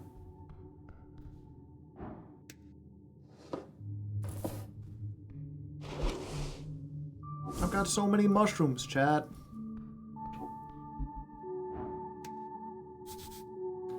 The most central part of the great branching tree of Tolstad. Among the tangled mess of vines and mossy rocks, you see thick roots of bracken tree. They crack open the walls and ceiling of this half-dwarven, half-antisepalian chamber. It spreads like a 1,000-footed spider. The natural retaking of the artificial. It is beautiful. Touch the roots. They are soft on the surface, a layer of moss. Look beyond the roots. They are thick and create a vast, tight forest. However, there is something there, a space beyond the roots. Hello? The tree does not respond. Alas, I don't think it's got a mouth or a brain. I guess you could talk to it with some magic, then again I'm no expert. The roots go deeper, much deeper.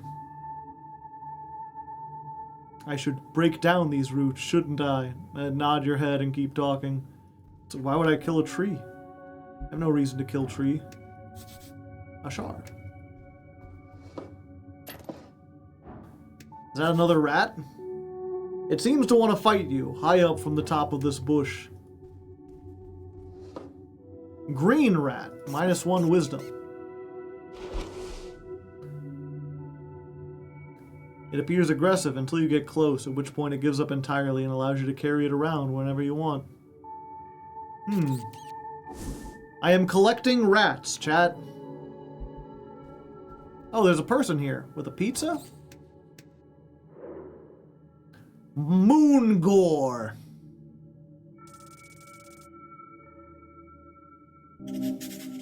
A brute, a beast, and a warrior. She could easily break you.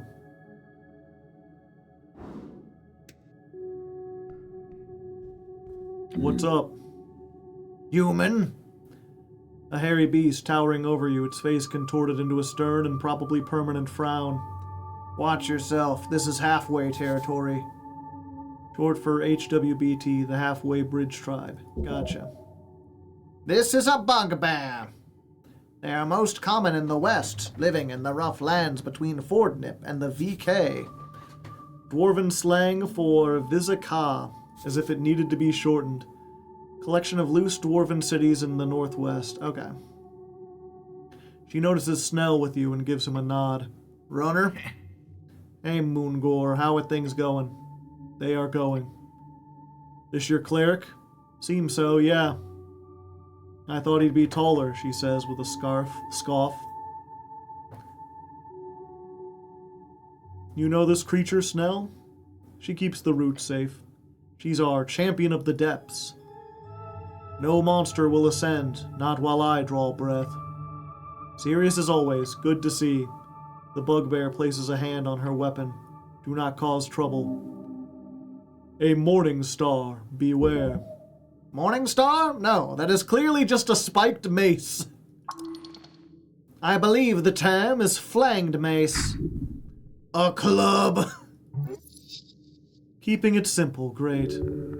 She will not use it. Have you seen a man in yellow? She grunts. Is that a yes? I did. Oh. Are you looking for this man? Grunt, conspicuously. Well, yeah, clearly. The bugbear shows a deep frown and says, if I see him, stick a knife through his heart for me. Wait. Oh, if you see him. Why? I saw him approaching from the pillar chamber, told him to step away from halfway turf. But the bastard, he cast a spell on me.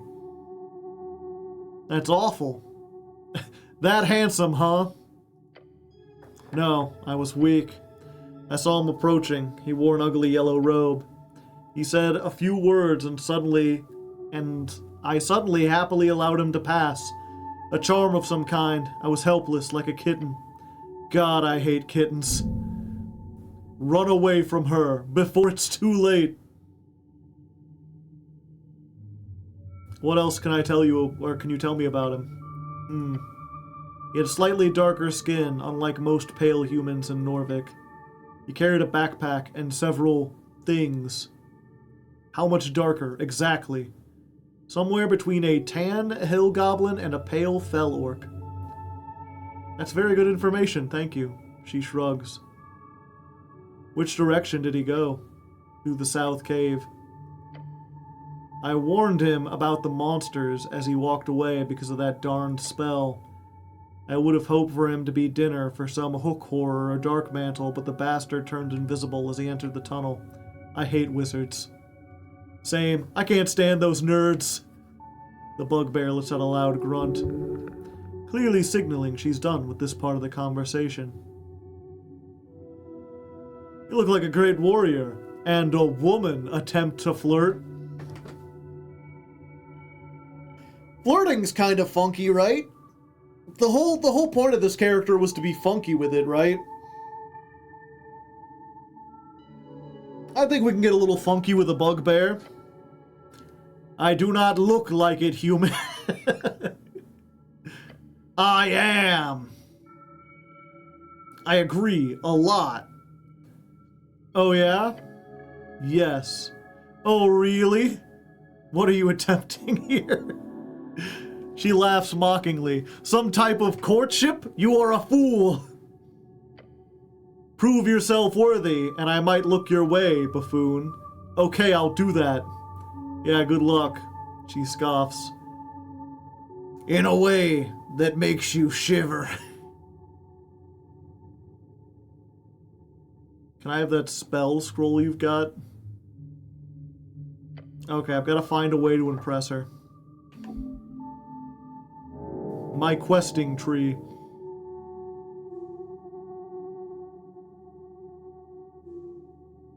The Star Witness, yeah, he went down through the thing. I'm not very strong or very powerful. Probably need to be stronger.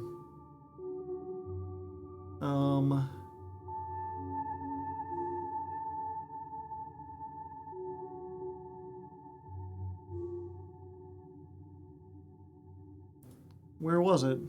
Oh, is it just this?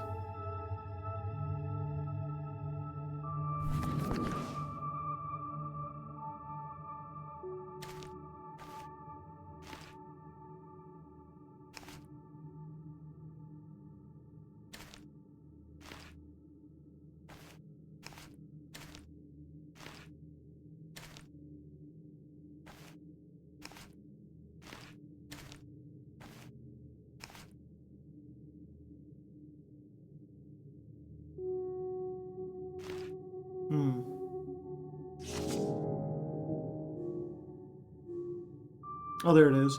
Women, they're everywhere. Your worth as a man is based on the admiration you get from them. Your goal, get a date. A real date. Good luck. I see. A true quest. Beware monsters. South Caves, gotcha. Such a horrifying visage.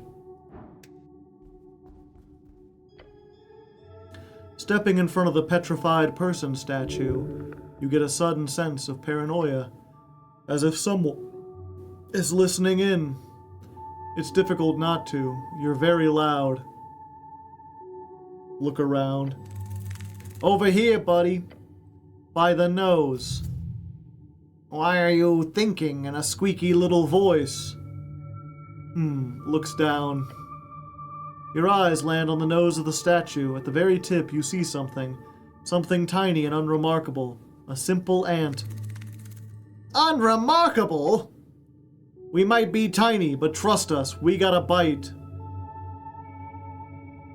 Well, aren't you just absolutely adorable? Stare at the ant. Sup? Hello, ant. We are one of many. Frickin' great to meet you, buddy. Strength of 16 to smash it? An esoteric ant? You can call us One. We didn't really used to have a name since we're a hive mind. So One will do for now. Right, glad to meet you, One. Yeah, good to meet you too. The goblin stares at you, then stares at the statue. You having a moment or something? Shh, I'm talking to an ant. Point to Snell. Explain this to my companion so he doesn't think I'm crazy, please. Right, sup, dude? You're a goblin? Snell perks up and looks around. Psychic ant. Point at the statue's nose. Oh. He gets ready to smash it. No, relax! We're alone, and it's just, we need to ask for a favor. The goblin stops. You know how much trouble you cranium ants caused us? We had to hire a specialist just to get you to leave. Yeah, it was a whole thing. But we left. You won, so let bygones be by the gones, as they say. He stares at the ant for a few seconds, then frowns. Fuck it, sure. As long as you guys don't return, then fine. What do you want? We need your help. We were driven from the area a while ago, but we left me behind. You mean I? This whole identity thing is really new to me. I've never been disconnected from the hive this long. It's really difficult. I wonder if I could join a hive. Would a hive be funky? Ants do communicate by dancing. You don't want to be an individual? I think it's pretty great. I haven't really thought about it too much. But sincerely, that just sounds like a thing for you non-hivers. But if you want to help me out, how about we give you something in return? Oh? That sounds like a quest.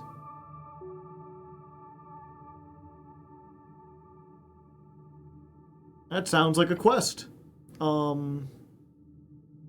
have a positive inclination towards quests. Okay, sure. It's a quest? Yes! We know the location of a secret stash. It's buried in the Undercoast path, like below this place. The Undersea Coast. Gravity reversed cavern, sea and archipelago, right beneath the coast. Dig down far enough and you'll end up passing through the gravity flip. I see.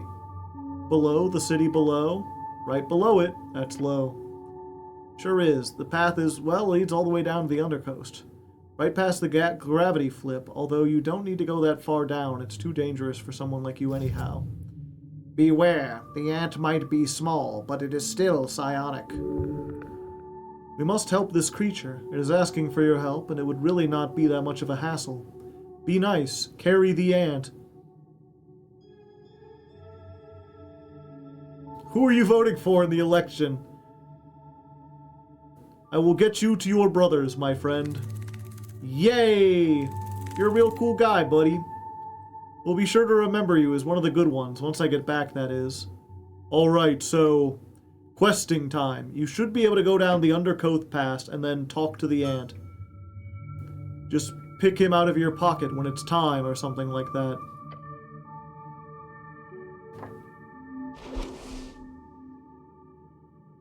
A cranium ant. An aberration/creature that you really don't have the expertise to deal with. Psionics is a whole nother bag, but he's polite enough.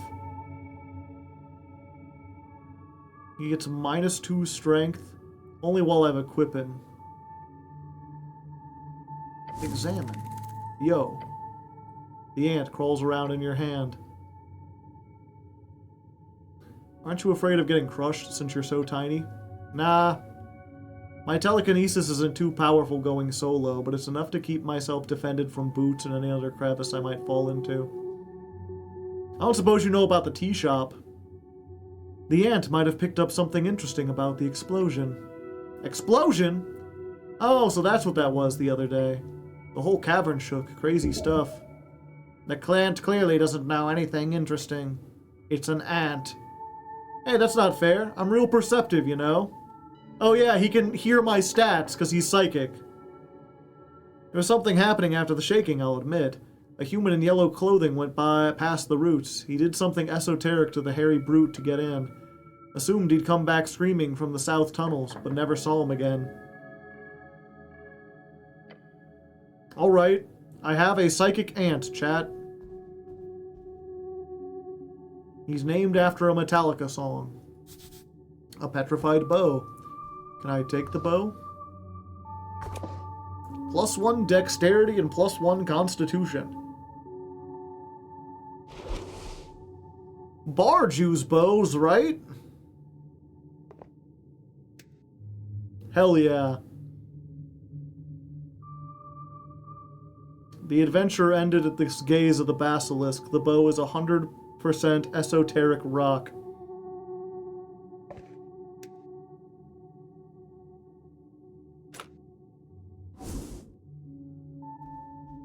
No. What do you mean, no? Bards do everything.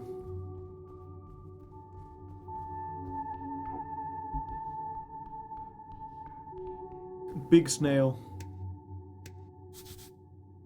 It's blocking the way. The gigantic hail snail. The air grows freezing as you head deeper in the tunnel. A small icy mollusk spread in the esoteric weather events, often wreaks havoc on crops and roofs alike. Holy hells! It's one thick snail. Don't be rude. He's just a little broad. Nothing wrong with that. It moves its thick head, the blue eye stalks focusing on you? Probably. You ever seen a snail like this before? Gestures with your arms to emphasize the humongous nature of the creature. Oh, what are you looking at? It does not respond. The goblin waltzes up to it and looks it up and down. He almost looks proud. This big guy's been here for months. Last time I was here, he was facing slightly to the left. Moving closer, you see the snail is moving. Maybe 10 degrees or 5, not very fast. The frozen mucus slowly melting around it indicates a pattern. Yes, it is attempting to rotate, by hail snail standards, very, very slowly. It'll be done by next year probably, then it'll head straight out the tunnel in another 1 or 2. Isn't this creature blocking goblin operations in some way? At first, yeah, Sageleaf had plans of cleaning up roots and establishing a mushroom farm across the south and east tunnels. But the prospect of dealing with that kind of cleanup duty wasn't exactly something people were excited by, so when this big boy fell out of the crack last year, the whole thing got postponed, and, well, lots of halfway people were very, very fine with it. He points back through the tunnel. And ever since, we've only had to deal with invasions from the south tunnel. Oh, so this leads to the eastern tunnel. Yep. I wanted to go to the eastern tunnels. Are you saying that because you can't go there? No, not at all. Trust me, everything east of here is shit. The eastern tunnels lead to a bunch of dangerous trap-filled spiral halls leading to the shifting falls, and then the water temple, Technically, there's some routes that lead to the lower palace as well, but if you want to go there, you're better off taking the upper paths.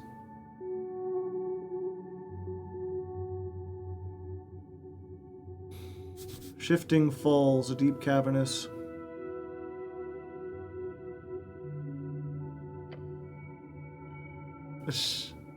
Basically, this snail halved our work down here, is what I'm saying.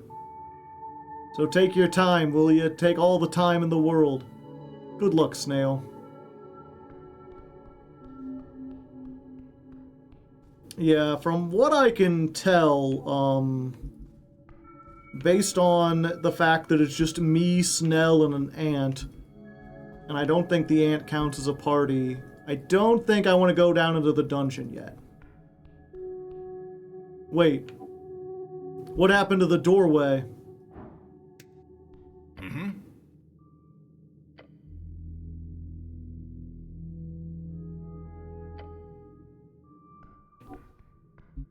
I was hoping I would come back and go into it. Well, okay. A door, how interesting. You approach the firmly shut doors. They appear to be not open. Huh? I hate these things. OWDs sprouting like weeds across the dungeon. Terrible, horrifying news. One-way door. He taps the wooden surface. Completely impervious to damage and force. Unopenable via whatever esoteric bullshit keeps the place afloat. Whatever the weird, unstable magic around Jor's coast makes things a bit too wacky, people tend to say this. Unless you stand on the other side of it, at which point it opens like a door of a friend on robe light night. Before the eternal darkness and intense cold of the Ascani winter begins, a group of women are selected to perform a series of chants on the bank of the river. It is said in the past these women would be allowed to walk upon the water and cross the river. So they need to find another way to open it. That's the logic here, yes. Okay. Gotcha.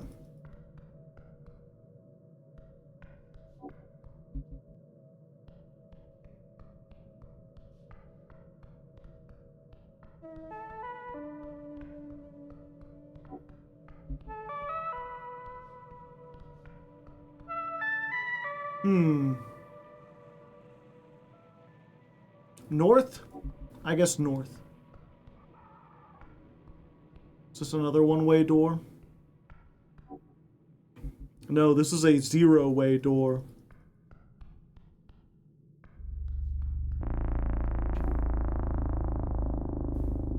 I don't like when you do that. Click. That is not a good click.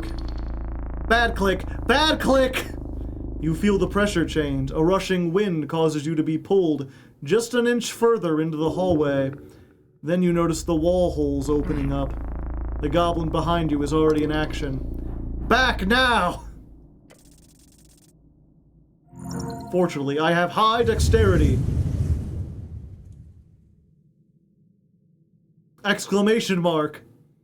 You just barely escape the deep clutches of the skin-melting heat. Standing up, you realize the fire singes the edge of your uniforms. Adrenaline leaving the system. Pain burns. Roll around to put out the last fire. But you live! Woo! Gods damn it. Don't waltz into obvious death hallways like that. I don't need to see more of your near-death experiences. How the hell was I supposed to know? It was ominous. It was clearly an ominous hallway. Every hallway here is ominous. The goblin does care in more ways than one. Now don't enter the hallway before you disable the trap or you'll get roasted again. The hallway has no marks of being filled with flame. For the same reason, it's still functional. It's a magic trap. You dust yourself off. Snell squints at the strange paw prints on the walls. Wait, I think I know this. These marks, this is where you can deactivate the trap. Let's check them out. First, I'm going to eat a thing because hungry. And I have so many.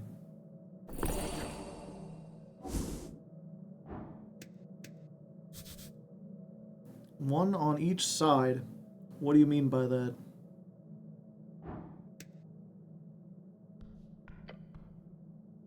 There are 2 faint paw prints here, one on each side of the hallway.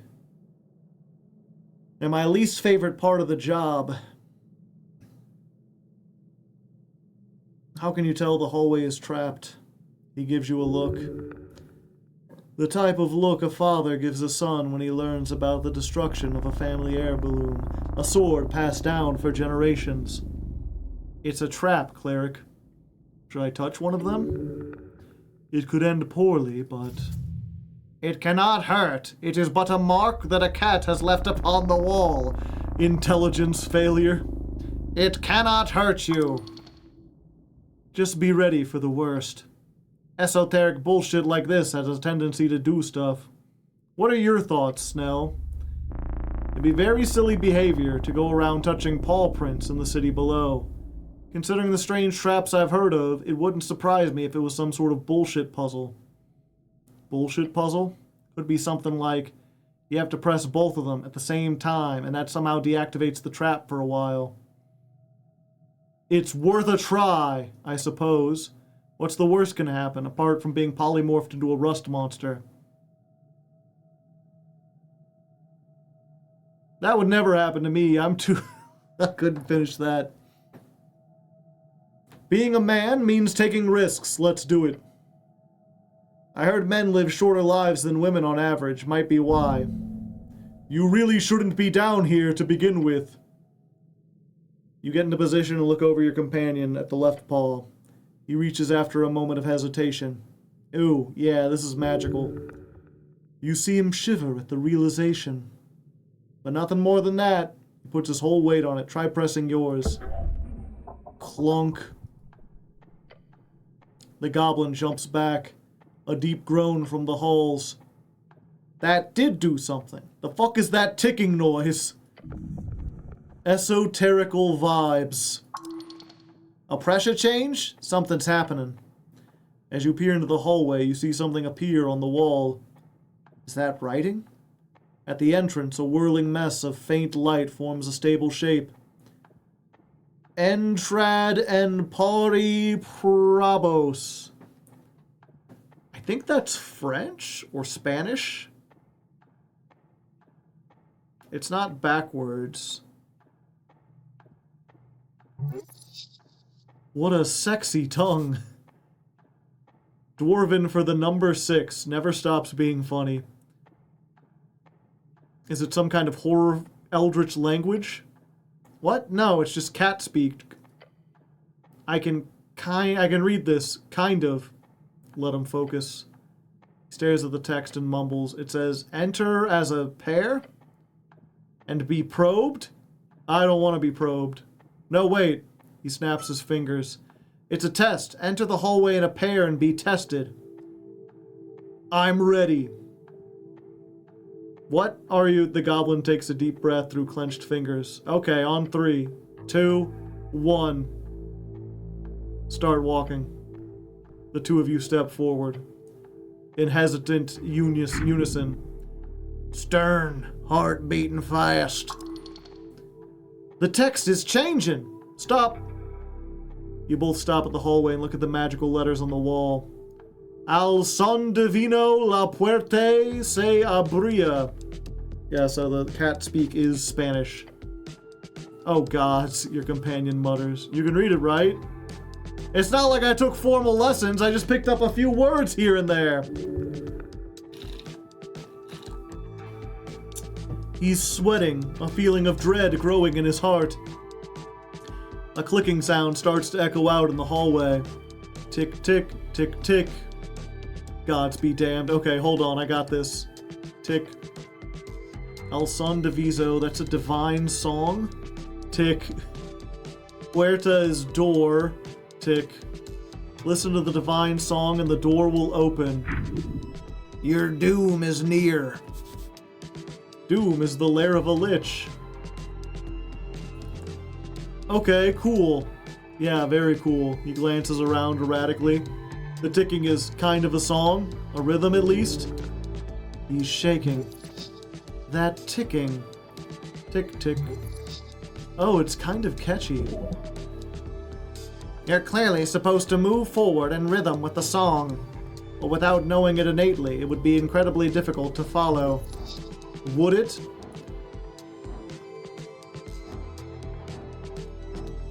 Charisma. Follow your instincts.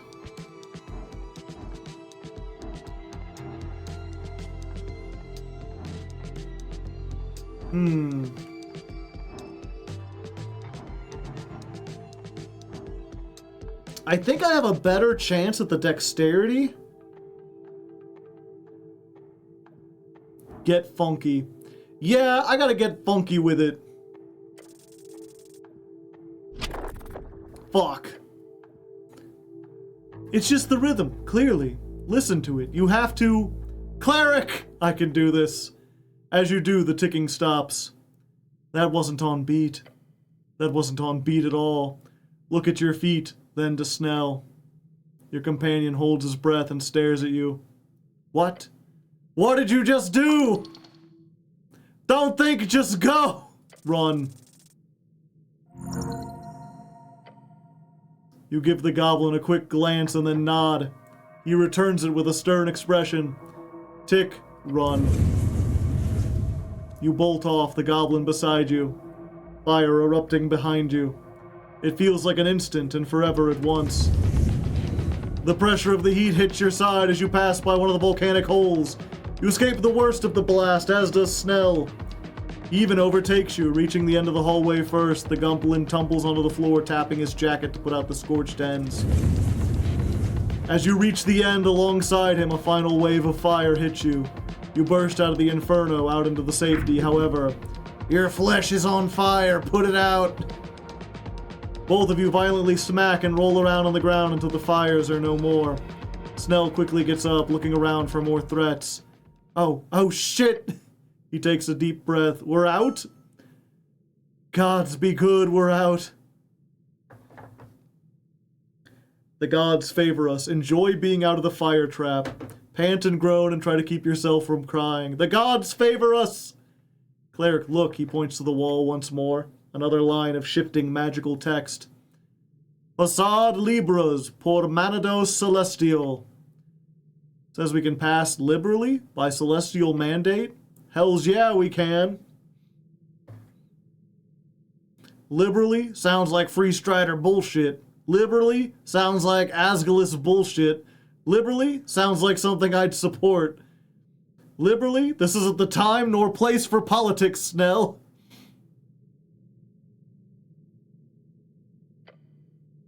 First of all, that's not what this is. Secondly, I got it wrong. It says pass freely, I think. I guess we can come and go as we please. You okay? Yes, lie and get up. Lets out a small laugh, the type you only get after winning after impossible odds. I'll be honest, he mutters, slumped down to the ground a bit further down the hallway. That was worse than a mass torsion. An infamous spell that causes all testicles around to twist, turn, and clench. It's horrific. I cast mass torsion! He's looking for more traps. Oh yeah, he wants to sit down. He lets out an exasperated sigh. I need a goddamn breather. Same. Join him. He brushes some soot off his jacket. This isn't exactly my first trap. But we usually hire third parties to disable them.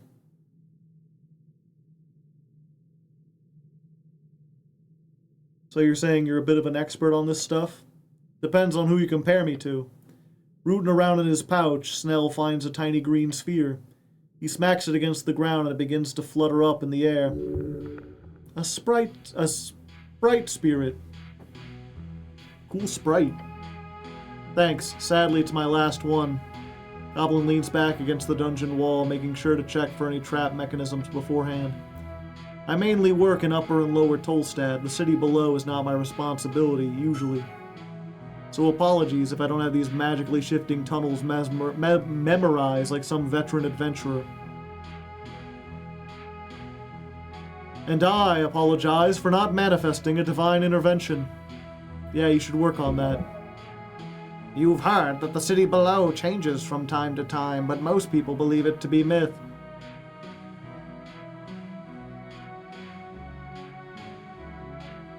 It's sad we don't get to delve these tunnels. Don't want to leave all the fun to you goblins. Not sure I'd describe this hellhole as fun, but just for future reference. This place, it's real close to the gardens, right? Sure. Wasn't here a couple months ago. Between the garden and the water lane sewers, I'm 100% sure this was a slanted hallway full of frozen spikes. We boarded them up as well as we could at the time. Boarding up, that only lasts a couple hours. It moved around. Yeah, it moved around. All this shit does. I figured all the shifting calmed down after the conquest. Oh, it didn't. Or I mean, from what I understand, your dead god and his paladins used to keep things clean. But nowadays it's getting weirder by the day. But hey, now you're here so you can take on this esoteric bullshit, right? Do well and I'll buy you a beer. I don't... No, funky people probably drink. Or did I already say I don't drink?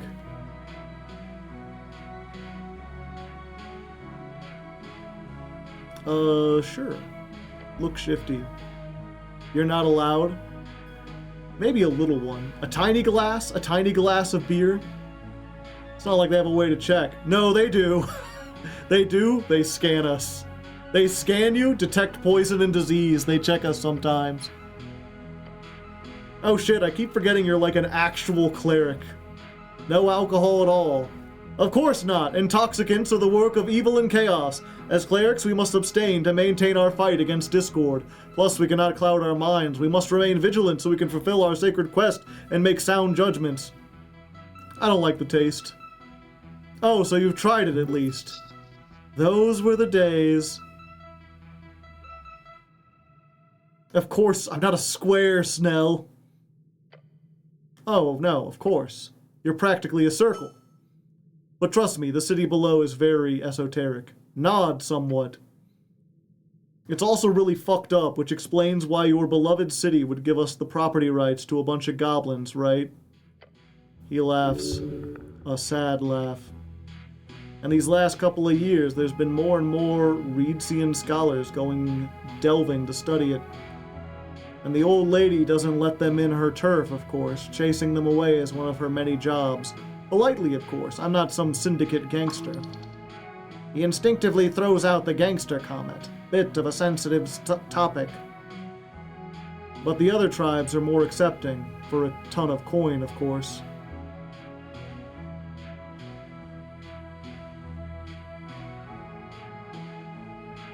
What is your job exactly? I'm a runner and handler. Look at him until he actually tells you what to do. Oh, so you're a sexy rogue like me. I'm not a rogue. He crosses his arms. I do a ton of stuff, okay? I run errands for the old lady, anything she needs. I also make sure her operations run smoothly, especially from the apartment rentals to the CBS. That's shorthand for the city below security. So you don't fight monsters? That's what Moongore's for, and the old lady's other enforcers. My job mostly consists of talking to people, cleric, like we're doing right now. A lot of talking and a lot of running around. Exactly what we're doing right now, just without the light dungeoneering. Nice work, by the way, with the trap. Don't mention it. My cat speech isn't greatest, so I'm not sure what I expected. But we're alive, that's what counts. He's a bit shaken up over it. As are you. You okay, by the way? No serious burns? I am actually very close to death and would love to eat something. No, I'm okay. Be angsty. I'm very good at abjuration magic, it's fine. Abjuration? He scratches his chin. That's the Protect Tomato one, right? Ah, yes, the old tomato reference guide. They use it in schools to teach the difference between esoteric categories. You are hungry? Understandable, you've not had a vegetable for a long time. That's the one. Right. Is all healing magic abjuration? Because that's the one that protects, right? A shield is protection, but healing is more of like a post-production thing. It's a bit more complicated than that. The esoteric can be malleable. Well, prepare to lecture. I'll not lecture. I learned something new today. How lovely. Okay, let's keep going. It's good, you know, to see this. See what? Positive interaction imminent. Comment on the niceness of this unity. The city and the goblins working together at last. He allows the echo of your words to die further into the hallway, then a faint smile on his face. Nailed it. You ever meet him? Him? Who? Earth. Oh, how interesting to see him broach such a topic. He will surely focus in on the genocide. Just casually asking if you've met a god. I never got the chance. He nods. First generation post-Earth? It's for the best. Never meet your heroes, right? I imagine those hedonists chanting Takig's name wouldn't be too cheerful if he returned either. Nor every other zealot raging across the coast for dead gods. The goblin spits out and leans back against the wall. I always hated Earth. Excuse me? He scratches his nose. I grew up being told to be grateful. But let me ask you this, cleric. If you were the last of your kind, one of maybe 8,000 or 9,000 humans left in the world, and you were told to be grateful to be alive just because the same monster that destroyed your entire culture also decided to let you live for some reason, would you be grateful? Oh, I guess the clerics wiped out the goblins. He speaks of the goblin genocide. After the destruction of the goblin clans of ASCII by Earth around 50 years ago, 3 clans were then integrated into Norvik, with their new generation being put through human schooling. Oh. I had no idea it was like that. No wonder they don't like clerics. Cheese and crackers.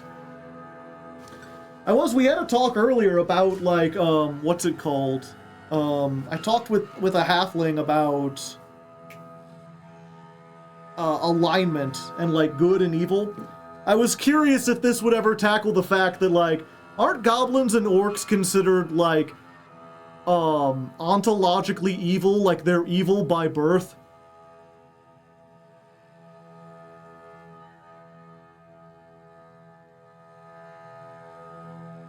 The goblin genocide was Earth's greatest mistake. See, here's the thing, is like, I agree that it wasn't a good thing, but, I wouldn't call genocide a mistake.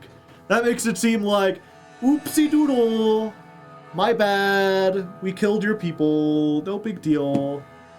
He just made a little mistake, you know? But being like, there aren't many humans left in the world either. I'm not gonna tell him grateful. I think this maybe be the closest. Sure, the goblin looks at you for a moment, then nods. What is it, like 80% wiped out during the Coast War? 90? Yeah. I've read about it. Sounds terrible. I wasn't there, of course, nor were my ancestors. My people all left before the worst of it. Are you being facetious, goblin?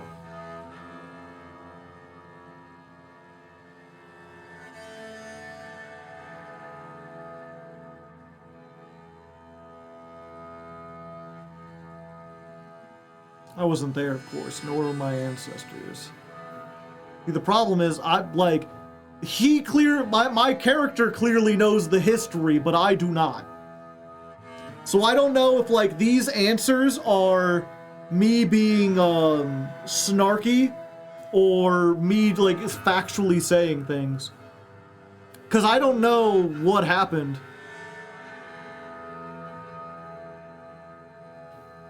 What was I trying to say? This idea of, like, you know,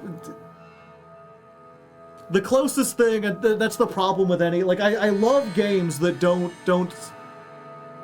just rely on, like, violence where you do get to discuss things, but the problem, of course, with any game like that is that you're bound to basically choose your own adventures. You can't have, like, an actual discussion. I'm curious if there's half-goblins or other mixed fantasy race people. Hard to say. So it'd be like, okay. The reason I picked this one, there aren't many humans left in the world either, would be like, yeah, I'm sure that the clerics wiped out a whole bunch of goblins, but, like, history is full of warfare. You know, whatever happened in the past, it is unfortunate, and I'm not going to excuse it, but all I can do is work on the today, on the now. But that's not the way the creature took it. Or not the creature, the game. The creature. Now you know I'm bigoted against goblins. Either that or I'm Magic the Gathering brained.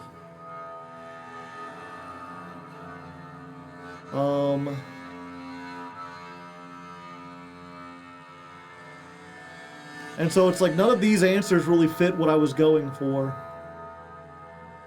This one's like, my people all left before the worst of it.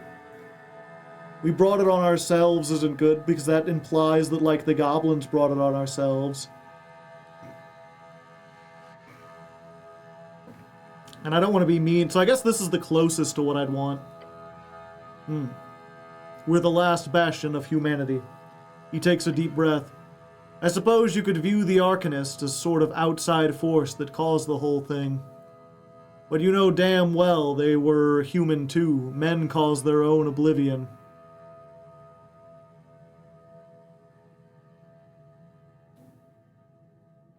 There's a shallow way to look at it. There's some agency in that, yes, some blame. Human, goblin, it doesn't matter. We're all people. I do not consider myself in any way responsible for any of those tragedies. I don't believe it's healthy to hold that over your own head. Yeah, we're all people. It doesn't matter that humans were wiped out by humans. It matters that a lot of people were lost. Warfare is constant regardless of the type of people. I think it all comes down to what we've got today then. Okay, so we figured out that's kind of what I was going for. You have the city at least. We didn't even get to keep our own language. Guess I should just be grateful. No. And again, I'm gonna click on it because this does, like, yeah, that was a bad thing. I just hope they don't do the thing where they focus in on the word mistake specifically. Because I am smart enough to know that that's not the right word to use. He lets out a mocking laugh. It's good to know our current predicament was due to a mistake. Thanks for clearing that up. And I don't have the option to be like, yeah, it was a tragedy, and I don't condone it. I either get to say the wrong thing or the wrong thing but different. The goblin stares at you. He's expecting nothing good to come out of your mouth. You can be grateful if you were allowed to live. It was probably because you did something the dead ones didn't. The goblin wants you to tell him you'd share his anger, obviously. If your people fell, they did not have the power to live. It's as simple as that. But you should not lead to gratefulness. It should lead to apprehension. I would be grateful. I would hate the monster who destroyed my people. I would be confused. I would be careful. I don't know what I would feel. It would be like the death of a soul. I don't care. This is something for goblins to think about, not my problem. Goblins are fundamentally different.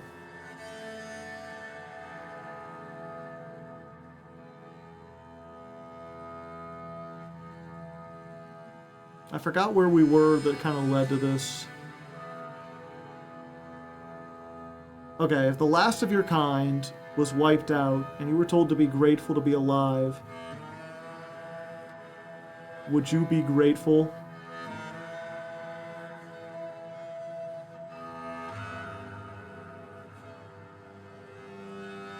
Well, at least I got to live. But, like, that's like thanking your... Like, you don't thank someone for not stealing your shit. I'm not sure I would hate him either. Hate's not a very funky emotion. I would be confused. Yeah, I guess I am a little confused. I don't know what I would feel. It would be like a death of the soul. I think that's probably the funkiest answer. A collective soul of sorts. Hey! Snell clicks his tongue and gets up. Every goblin asks themselves a question. To be Cran or not to be Cran? The goblin traitor, the one who signed the goblin treaty, giving away everything to Earth after the goblin genocide. Sometimes goblins invoke the name to call each other to call another goblin a human lover. Ah. We all got different answers. What to do when the past is erased? He groans and shakes his legs a bit. They must have fallen asleep from sitting on the dungeon floor. Some focus on building something, culturally or politically. Some try to get rich in this new free strider world. Some of us, His voice trails off as he stares back at the fiery hallway. You hate Earth. The goblin nods. A little bit of hate, yeah. But afterwards, I only do one thing, cleric. I serve Lady Sageleaf. His expression calm, collected. That's enough for me. This guy's not got enough trouble to deal with. Don't make it all existential. Like he's telling you, this isn't personal. This is business. He's got a job to do, just like you. Don't worry about goblin on human hate. You're reading between the lines here. All of that will be gone once Norvik evolves into a modern city-state. Then Snell and every other sentient worker and entrepreneur can come flooding into this stagnant city. Then no one will give a shit if he's Cran or not. He'll just be another actor in the system. Just like it's meant to be, baby! That could have gone worse. But yeah, probably smart not to talk about genocide with a guy whose entire culture was erased like, what, 50 years ago? Wait, oh shit, it's literally the 50-year anniversary this year. That's crazy. Anyway, don't mention that or any of this again. He'll probably be happiest if you just listen and take it like a good Asgalist or something. Nod. He looks at you, his yellow eyes seem to behold you, seeking another answer. This one's on me. What? This, short rest, it's on me. Ah, we took a short rest. Ah, I don't have to eat.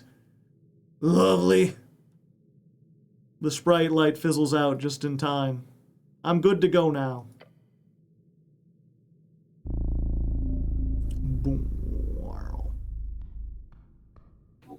It's a pity I can't, like, search for traps or something.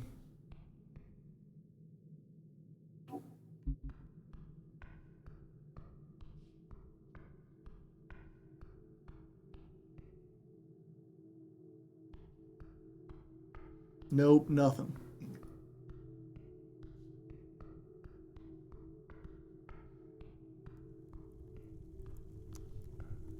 Oh, hey.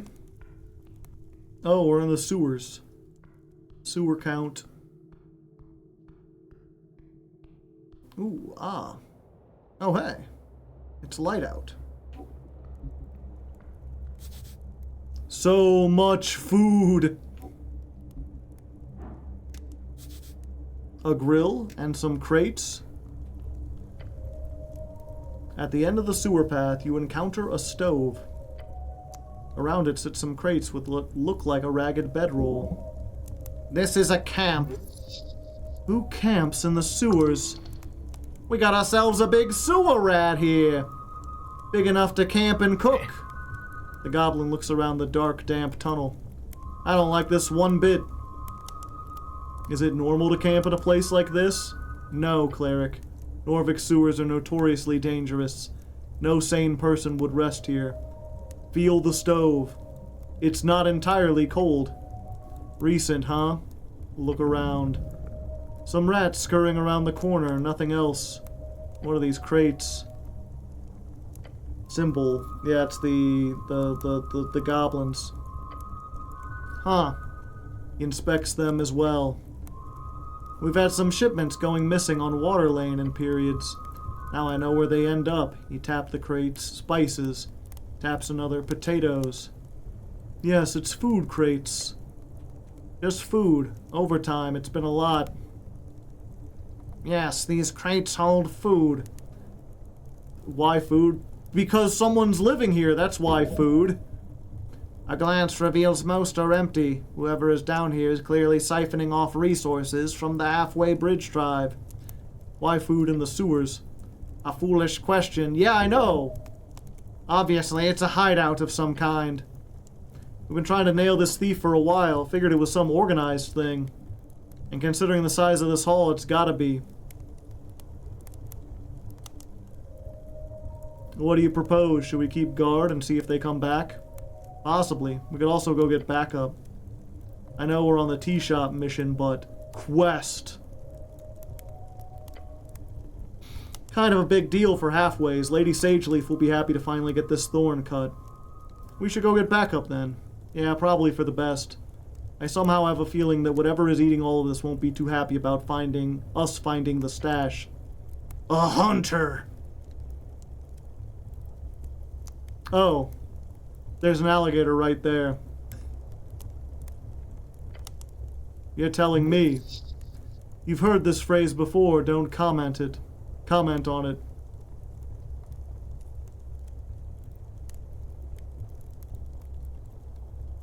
Look at the goblin like a newborn bird in the nest looks to its mama.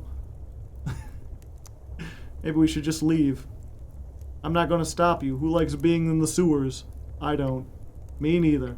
Anyway, comes creeping.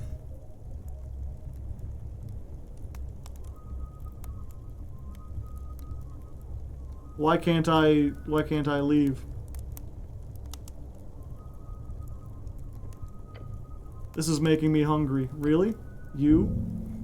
He's calling you spindly and weak or something. Why do you act surprised? I'm a human who eats food. That's normal. I am normal, Snell. Look normal. You do not. No, it's just... I haven't seen you eat anything but apples, I think. I ate some mushrooms off the wall, too. Right, not a pretty sight. I just assumed you weren't the type to get hungry. I guess I'm not exactly a foodie. Does explain a bit. Right behind... Yeah, why can't I turn around?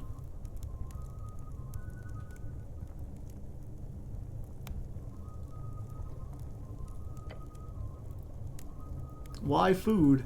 Never figure it out. Look. The goblin shoves a loose lid of a crate opening, revealing an empty box inside.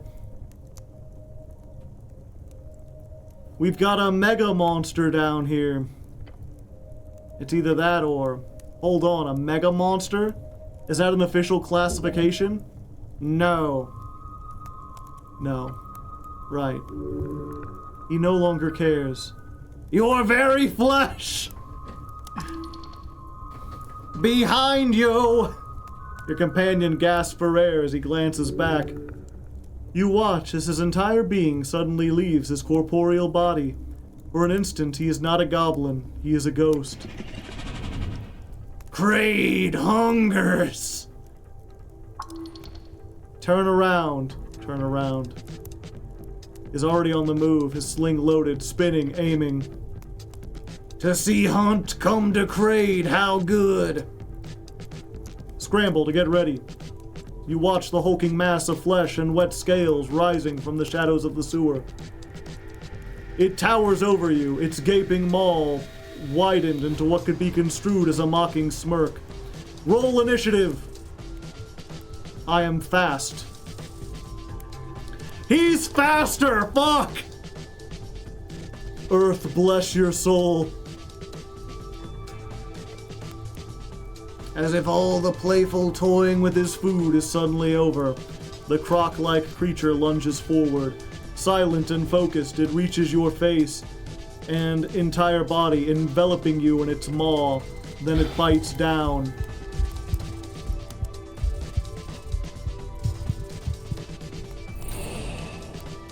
Ouchie wah. You manage to squirm out of its grip before it rips your being into shreds. Blood is lost. You can't let that happen again. Shit, shit. What? Bow down before it is too late. You are the food. There's not much time, but if there's any chance to de-escalate, it's now.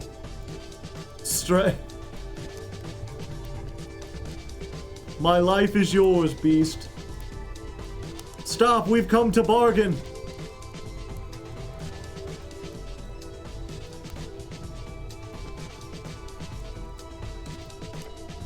It stares at you with cold, blank eyes, yet it does not strike.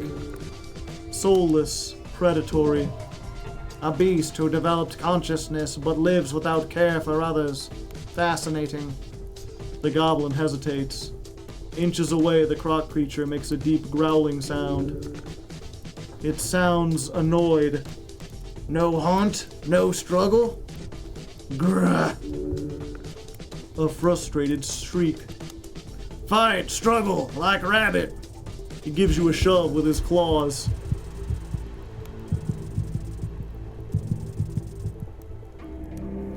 The cleric is dead. Well, watch out for sewage creatures, yeah. It's a pity I couldn't get out of that. Where did I last save?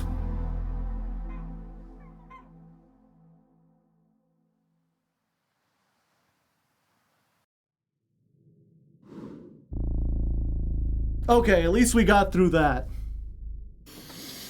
Alright, well that seems like a good place to leave things for now. An interesting dungeon. Yeah, I guess I shouldn't have gone into the dungeon. I should have been talking to people, gaining more levels, although I don't know what my charisma is gonna do. I can't charisma a gator. Gators don't know what charisma is. Or constitution. Also, the ant didn't help me at all.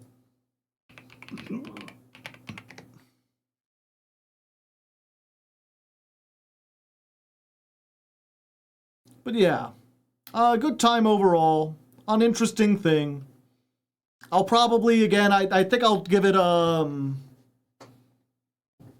give it another try here on, like, Thursday, probably. It depends on how the duels go and everything.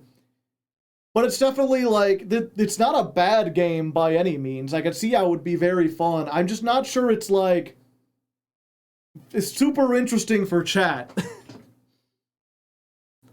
I think what it is, well, no. I'm trying to think, because it's like, I was going to say, I think I need an action-y game, because I already play enough strategy. But I do also really like stuff like Balatro that's not, like, super action-y. You've never taken, I can't take off my helmet. But yeah, it's just, for whatever reason, it's not really grabbing me. I don't know, it's hard to say why. Either way, I'm going to get going for now. Thank you all for joining me. I will be back on Thursday. We will, the poll will be done by then. Over on the Discord. We will have decided whether or not it'll be Hecahands or Archmage. I'll be building it. I'll also be dueling, so if you wanted a chance to duel, especially if you're on the Discord, Thursday will be your chance. Friday, I think we're just doing some variety, so either this or we might just move on. I think we'll try to get on Thursday, and if it hasn't captured me by then on Friday we're probably going to move on to something else. And then Saturday is the Patreon hangout. So you got that to look forward to, at least if you're on the Patreon. For now, we're going to go raid Eros, go be nice to the penguin. Until next time, good luck and have fun.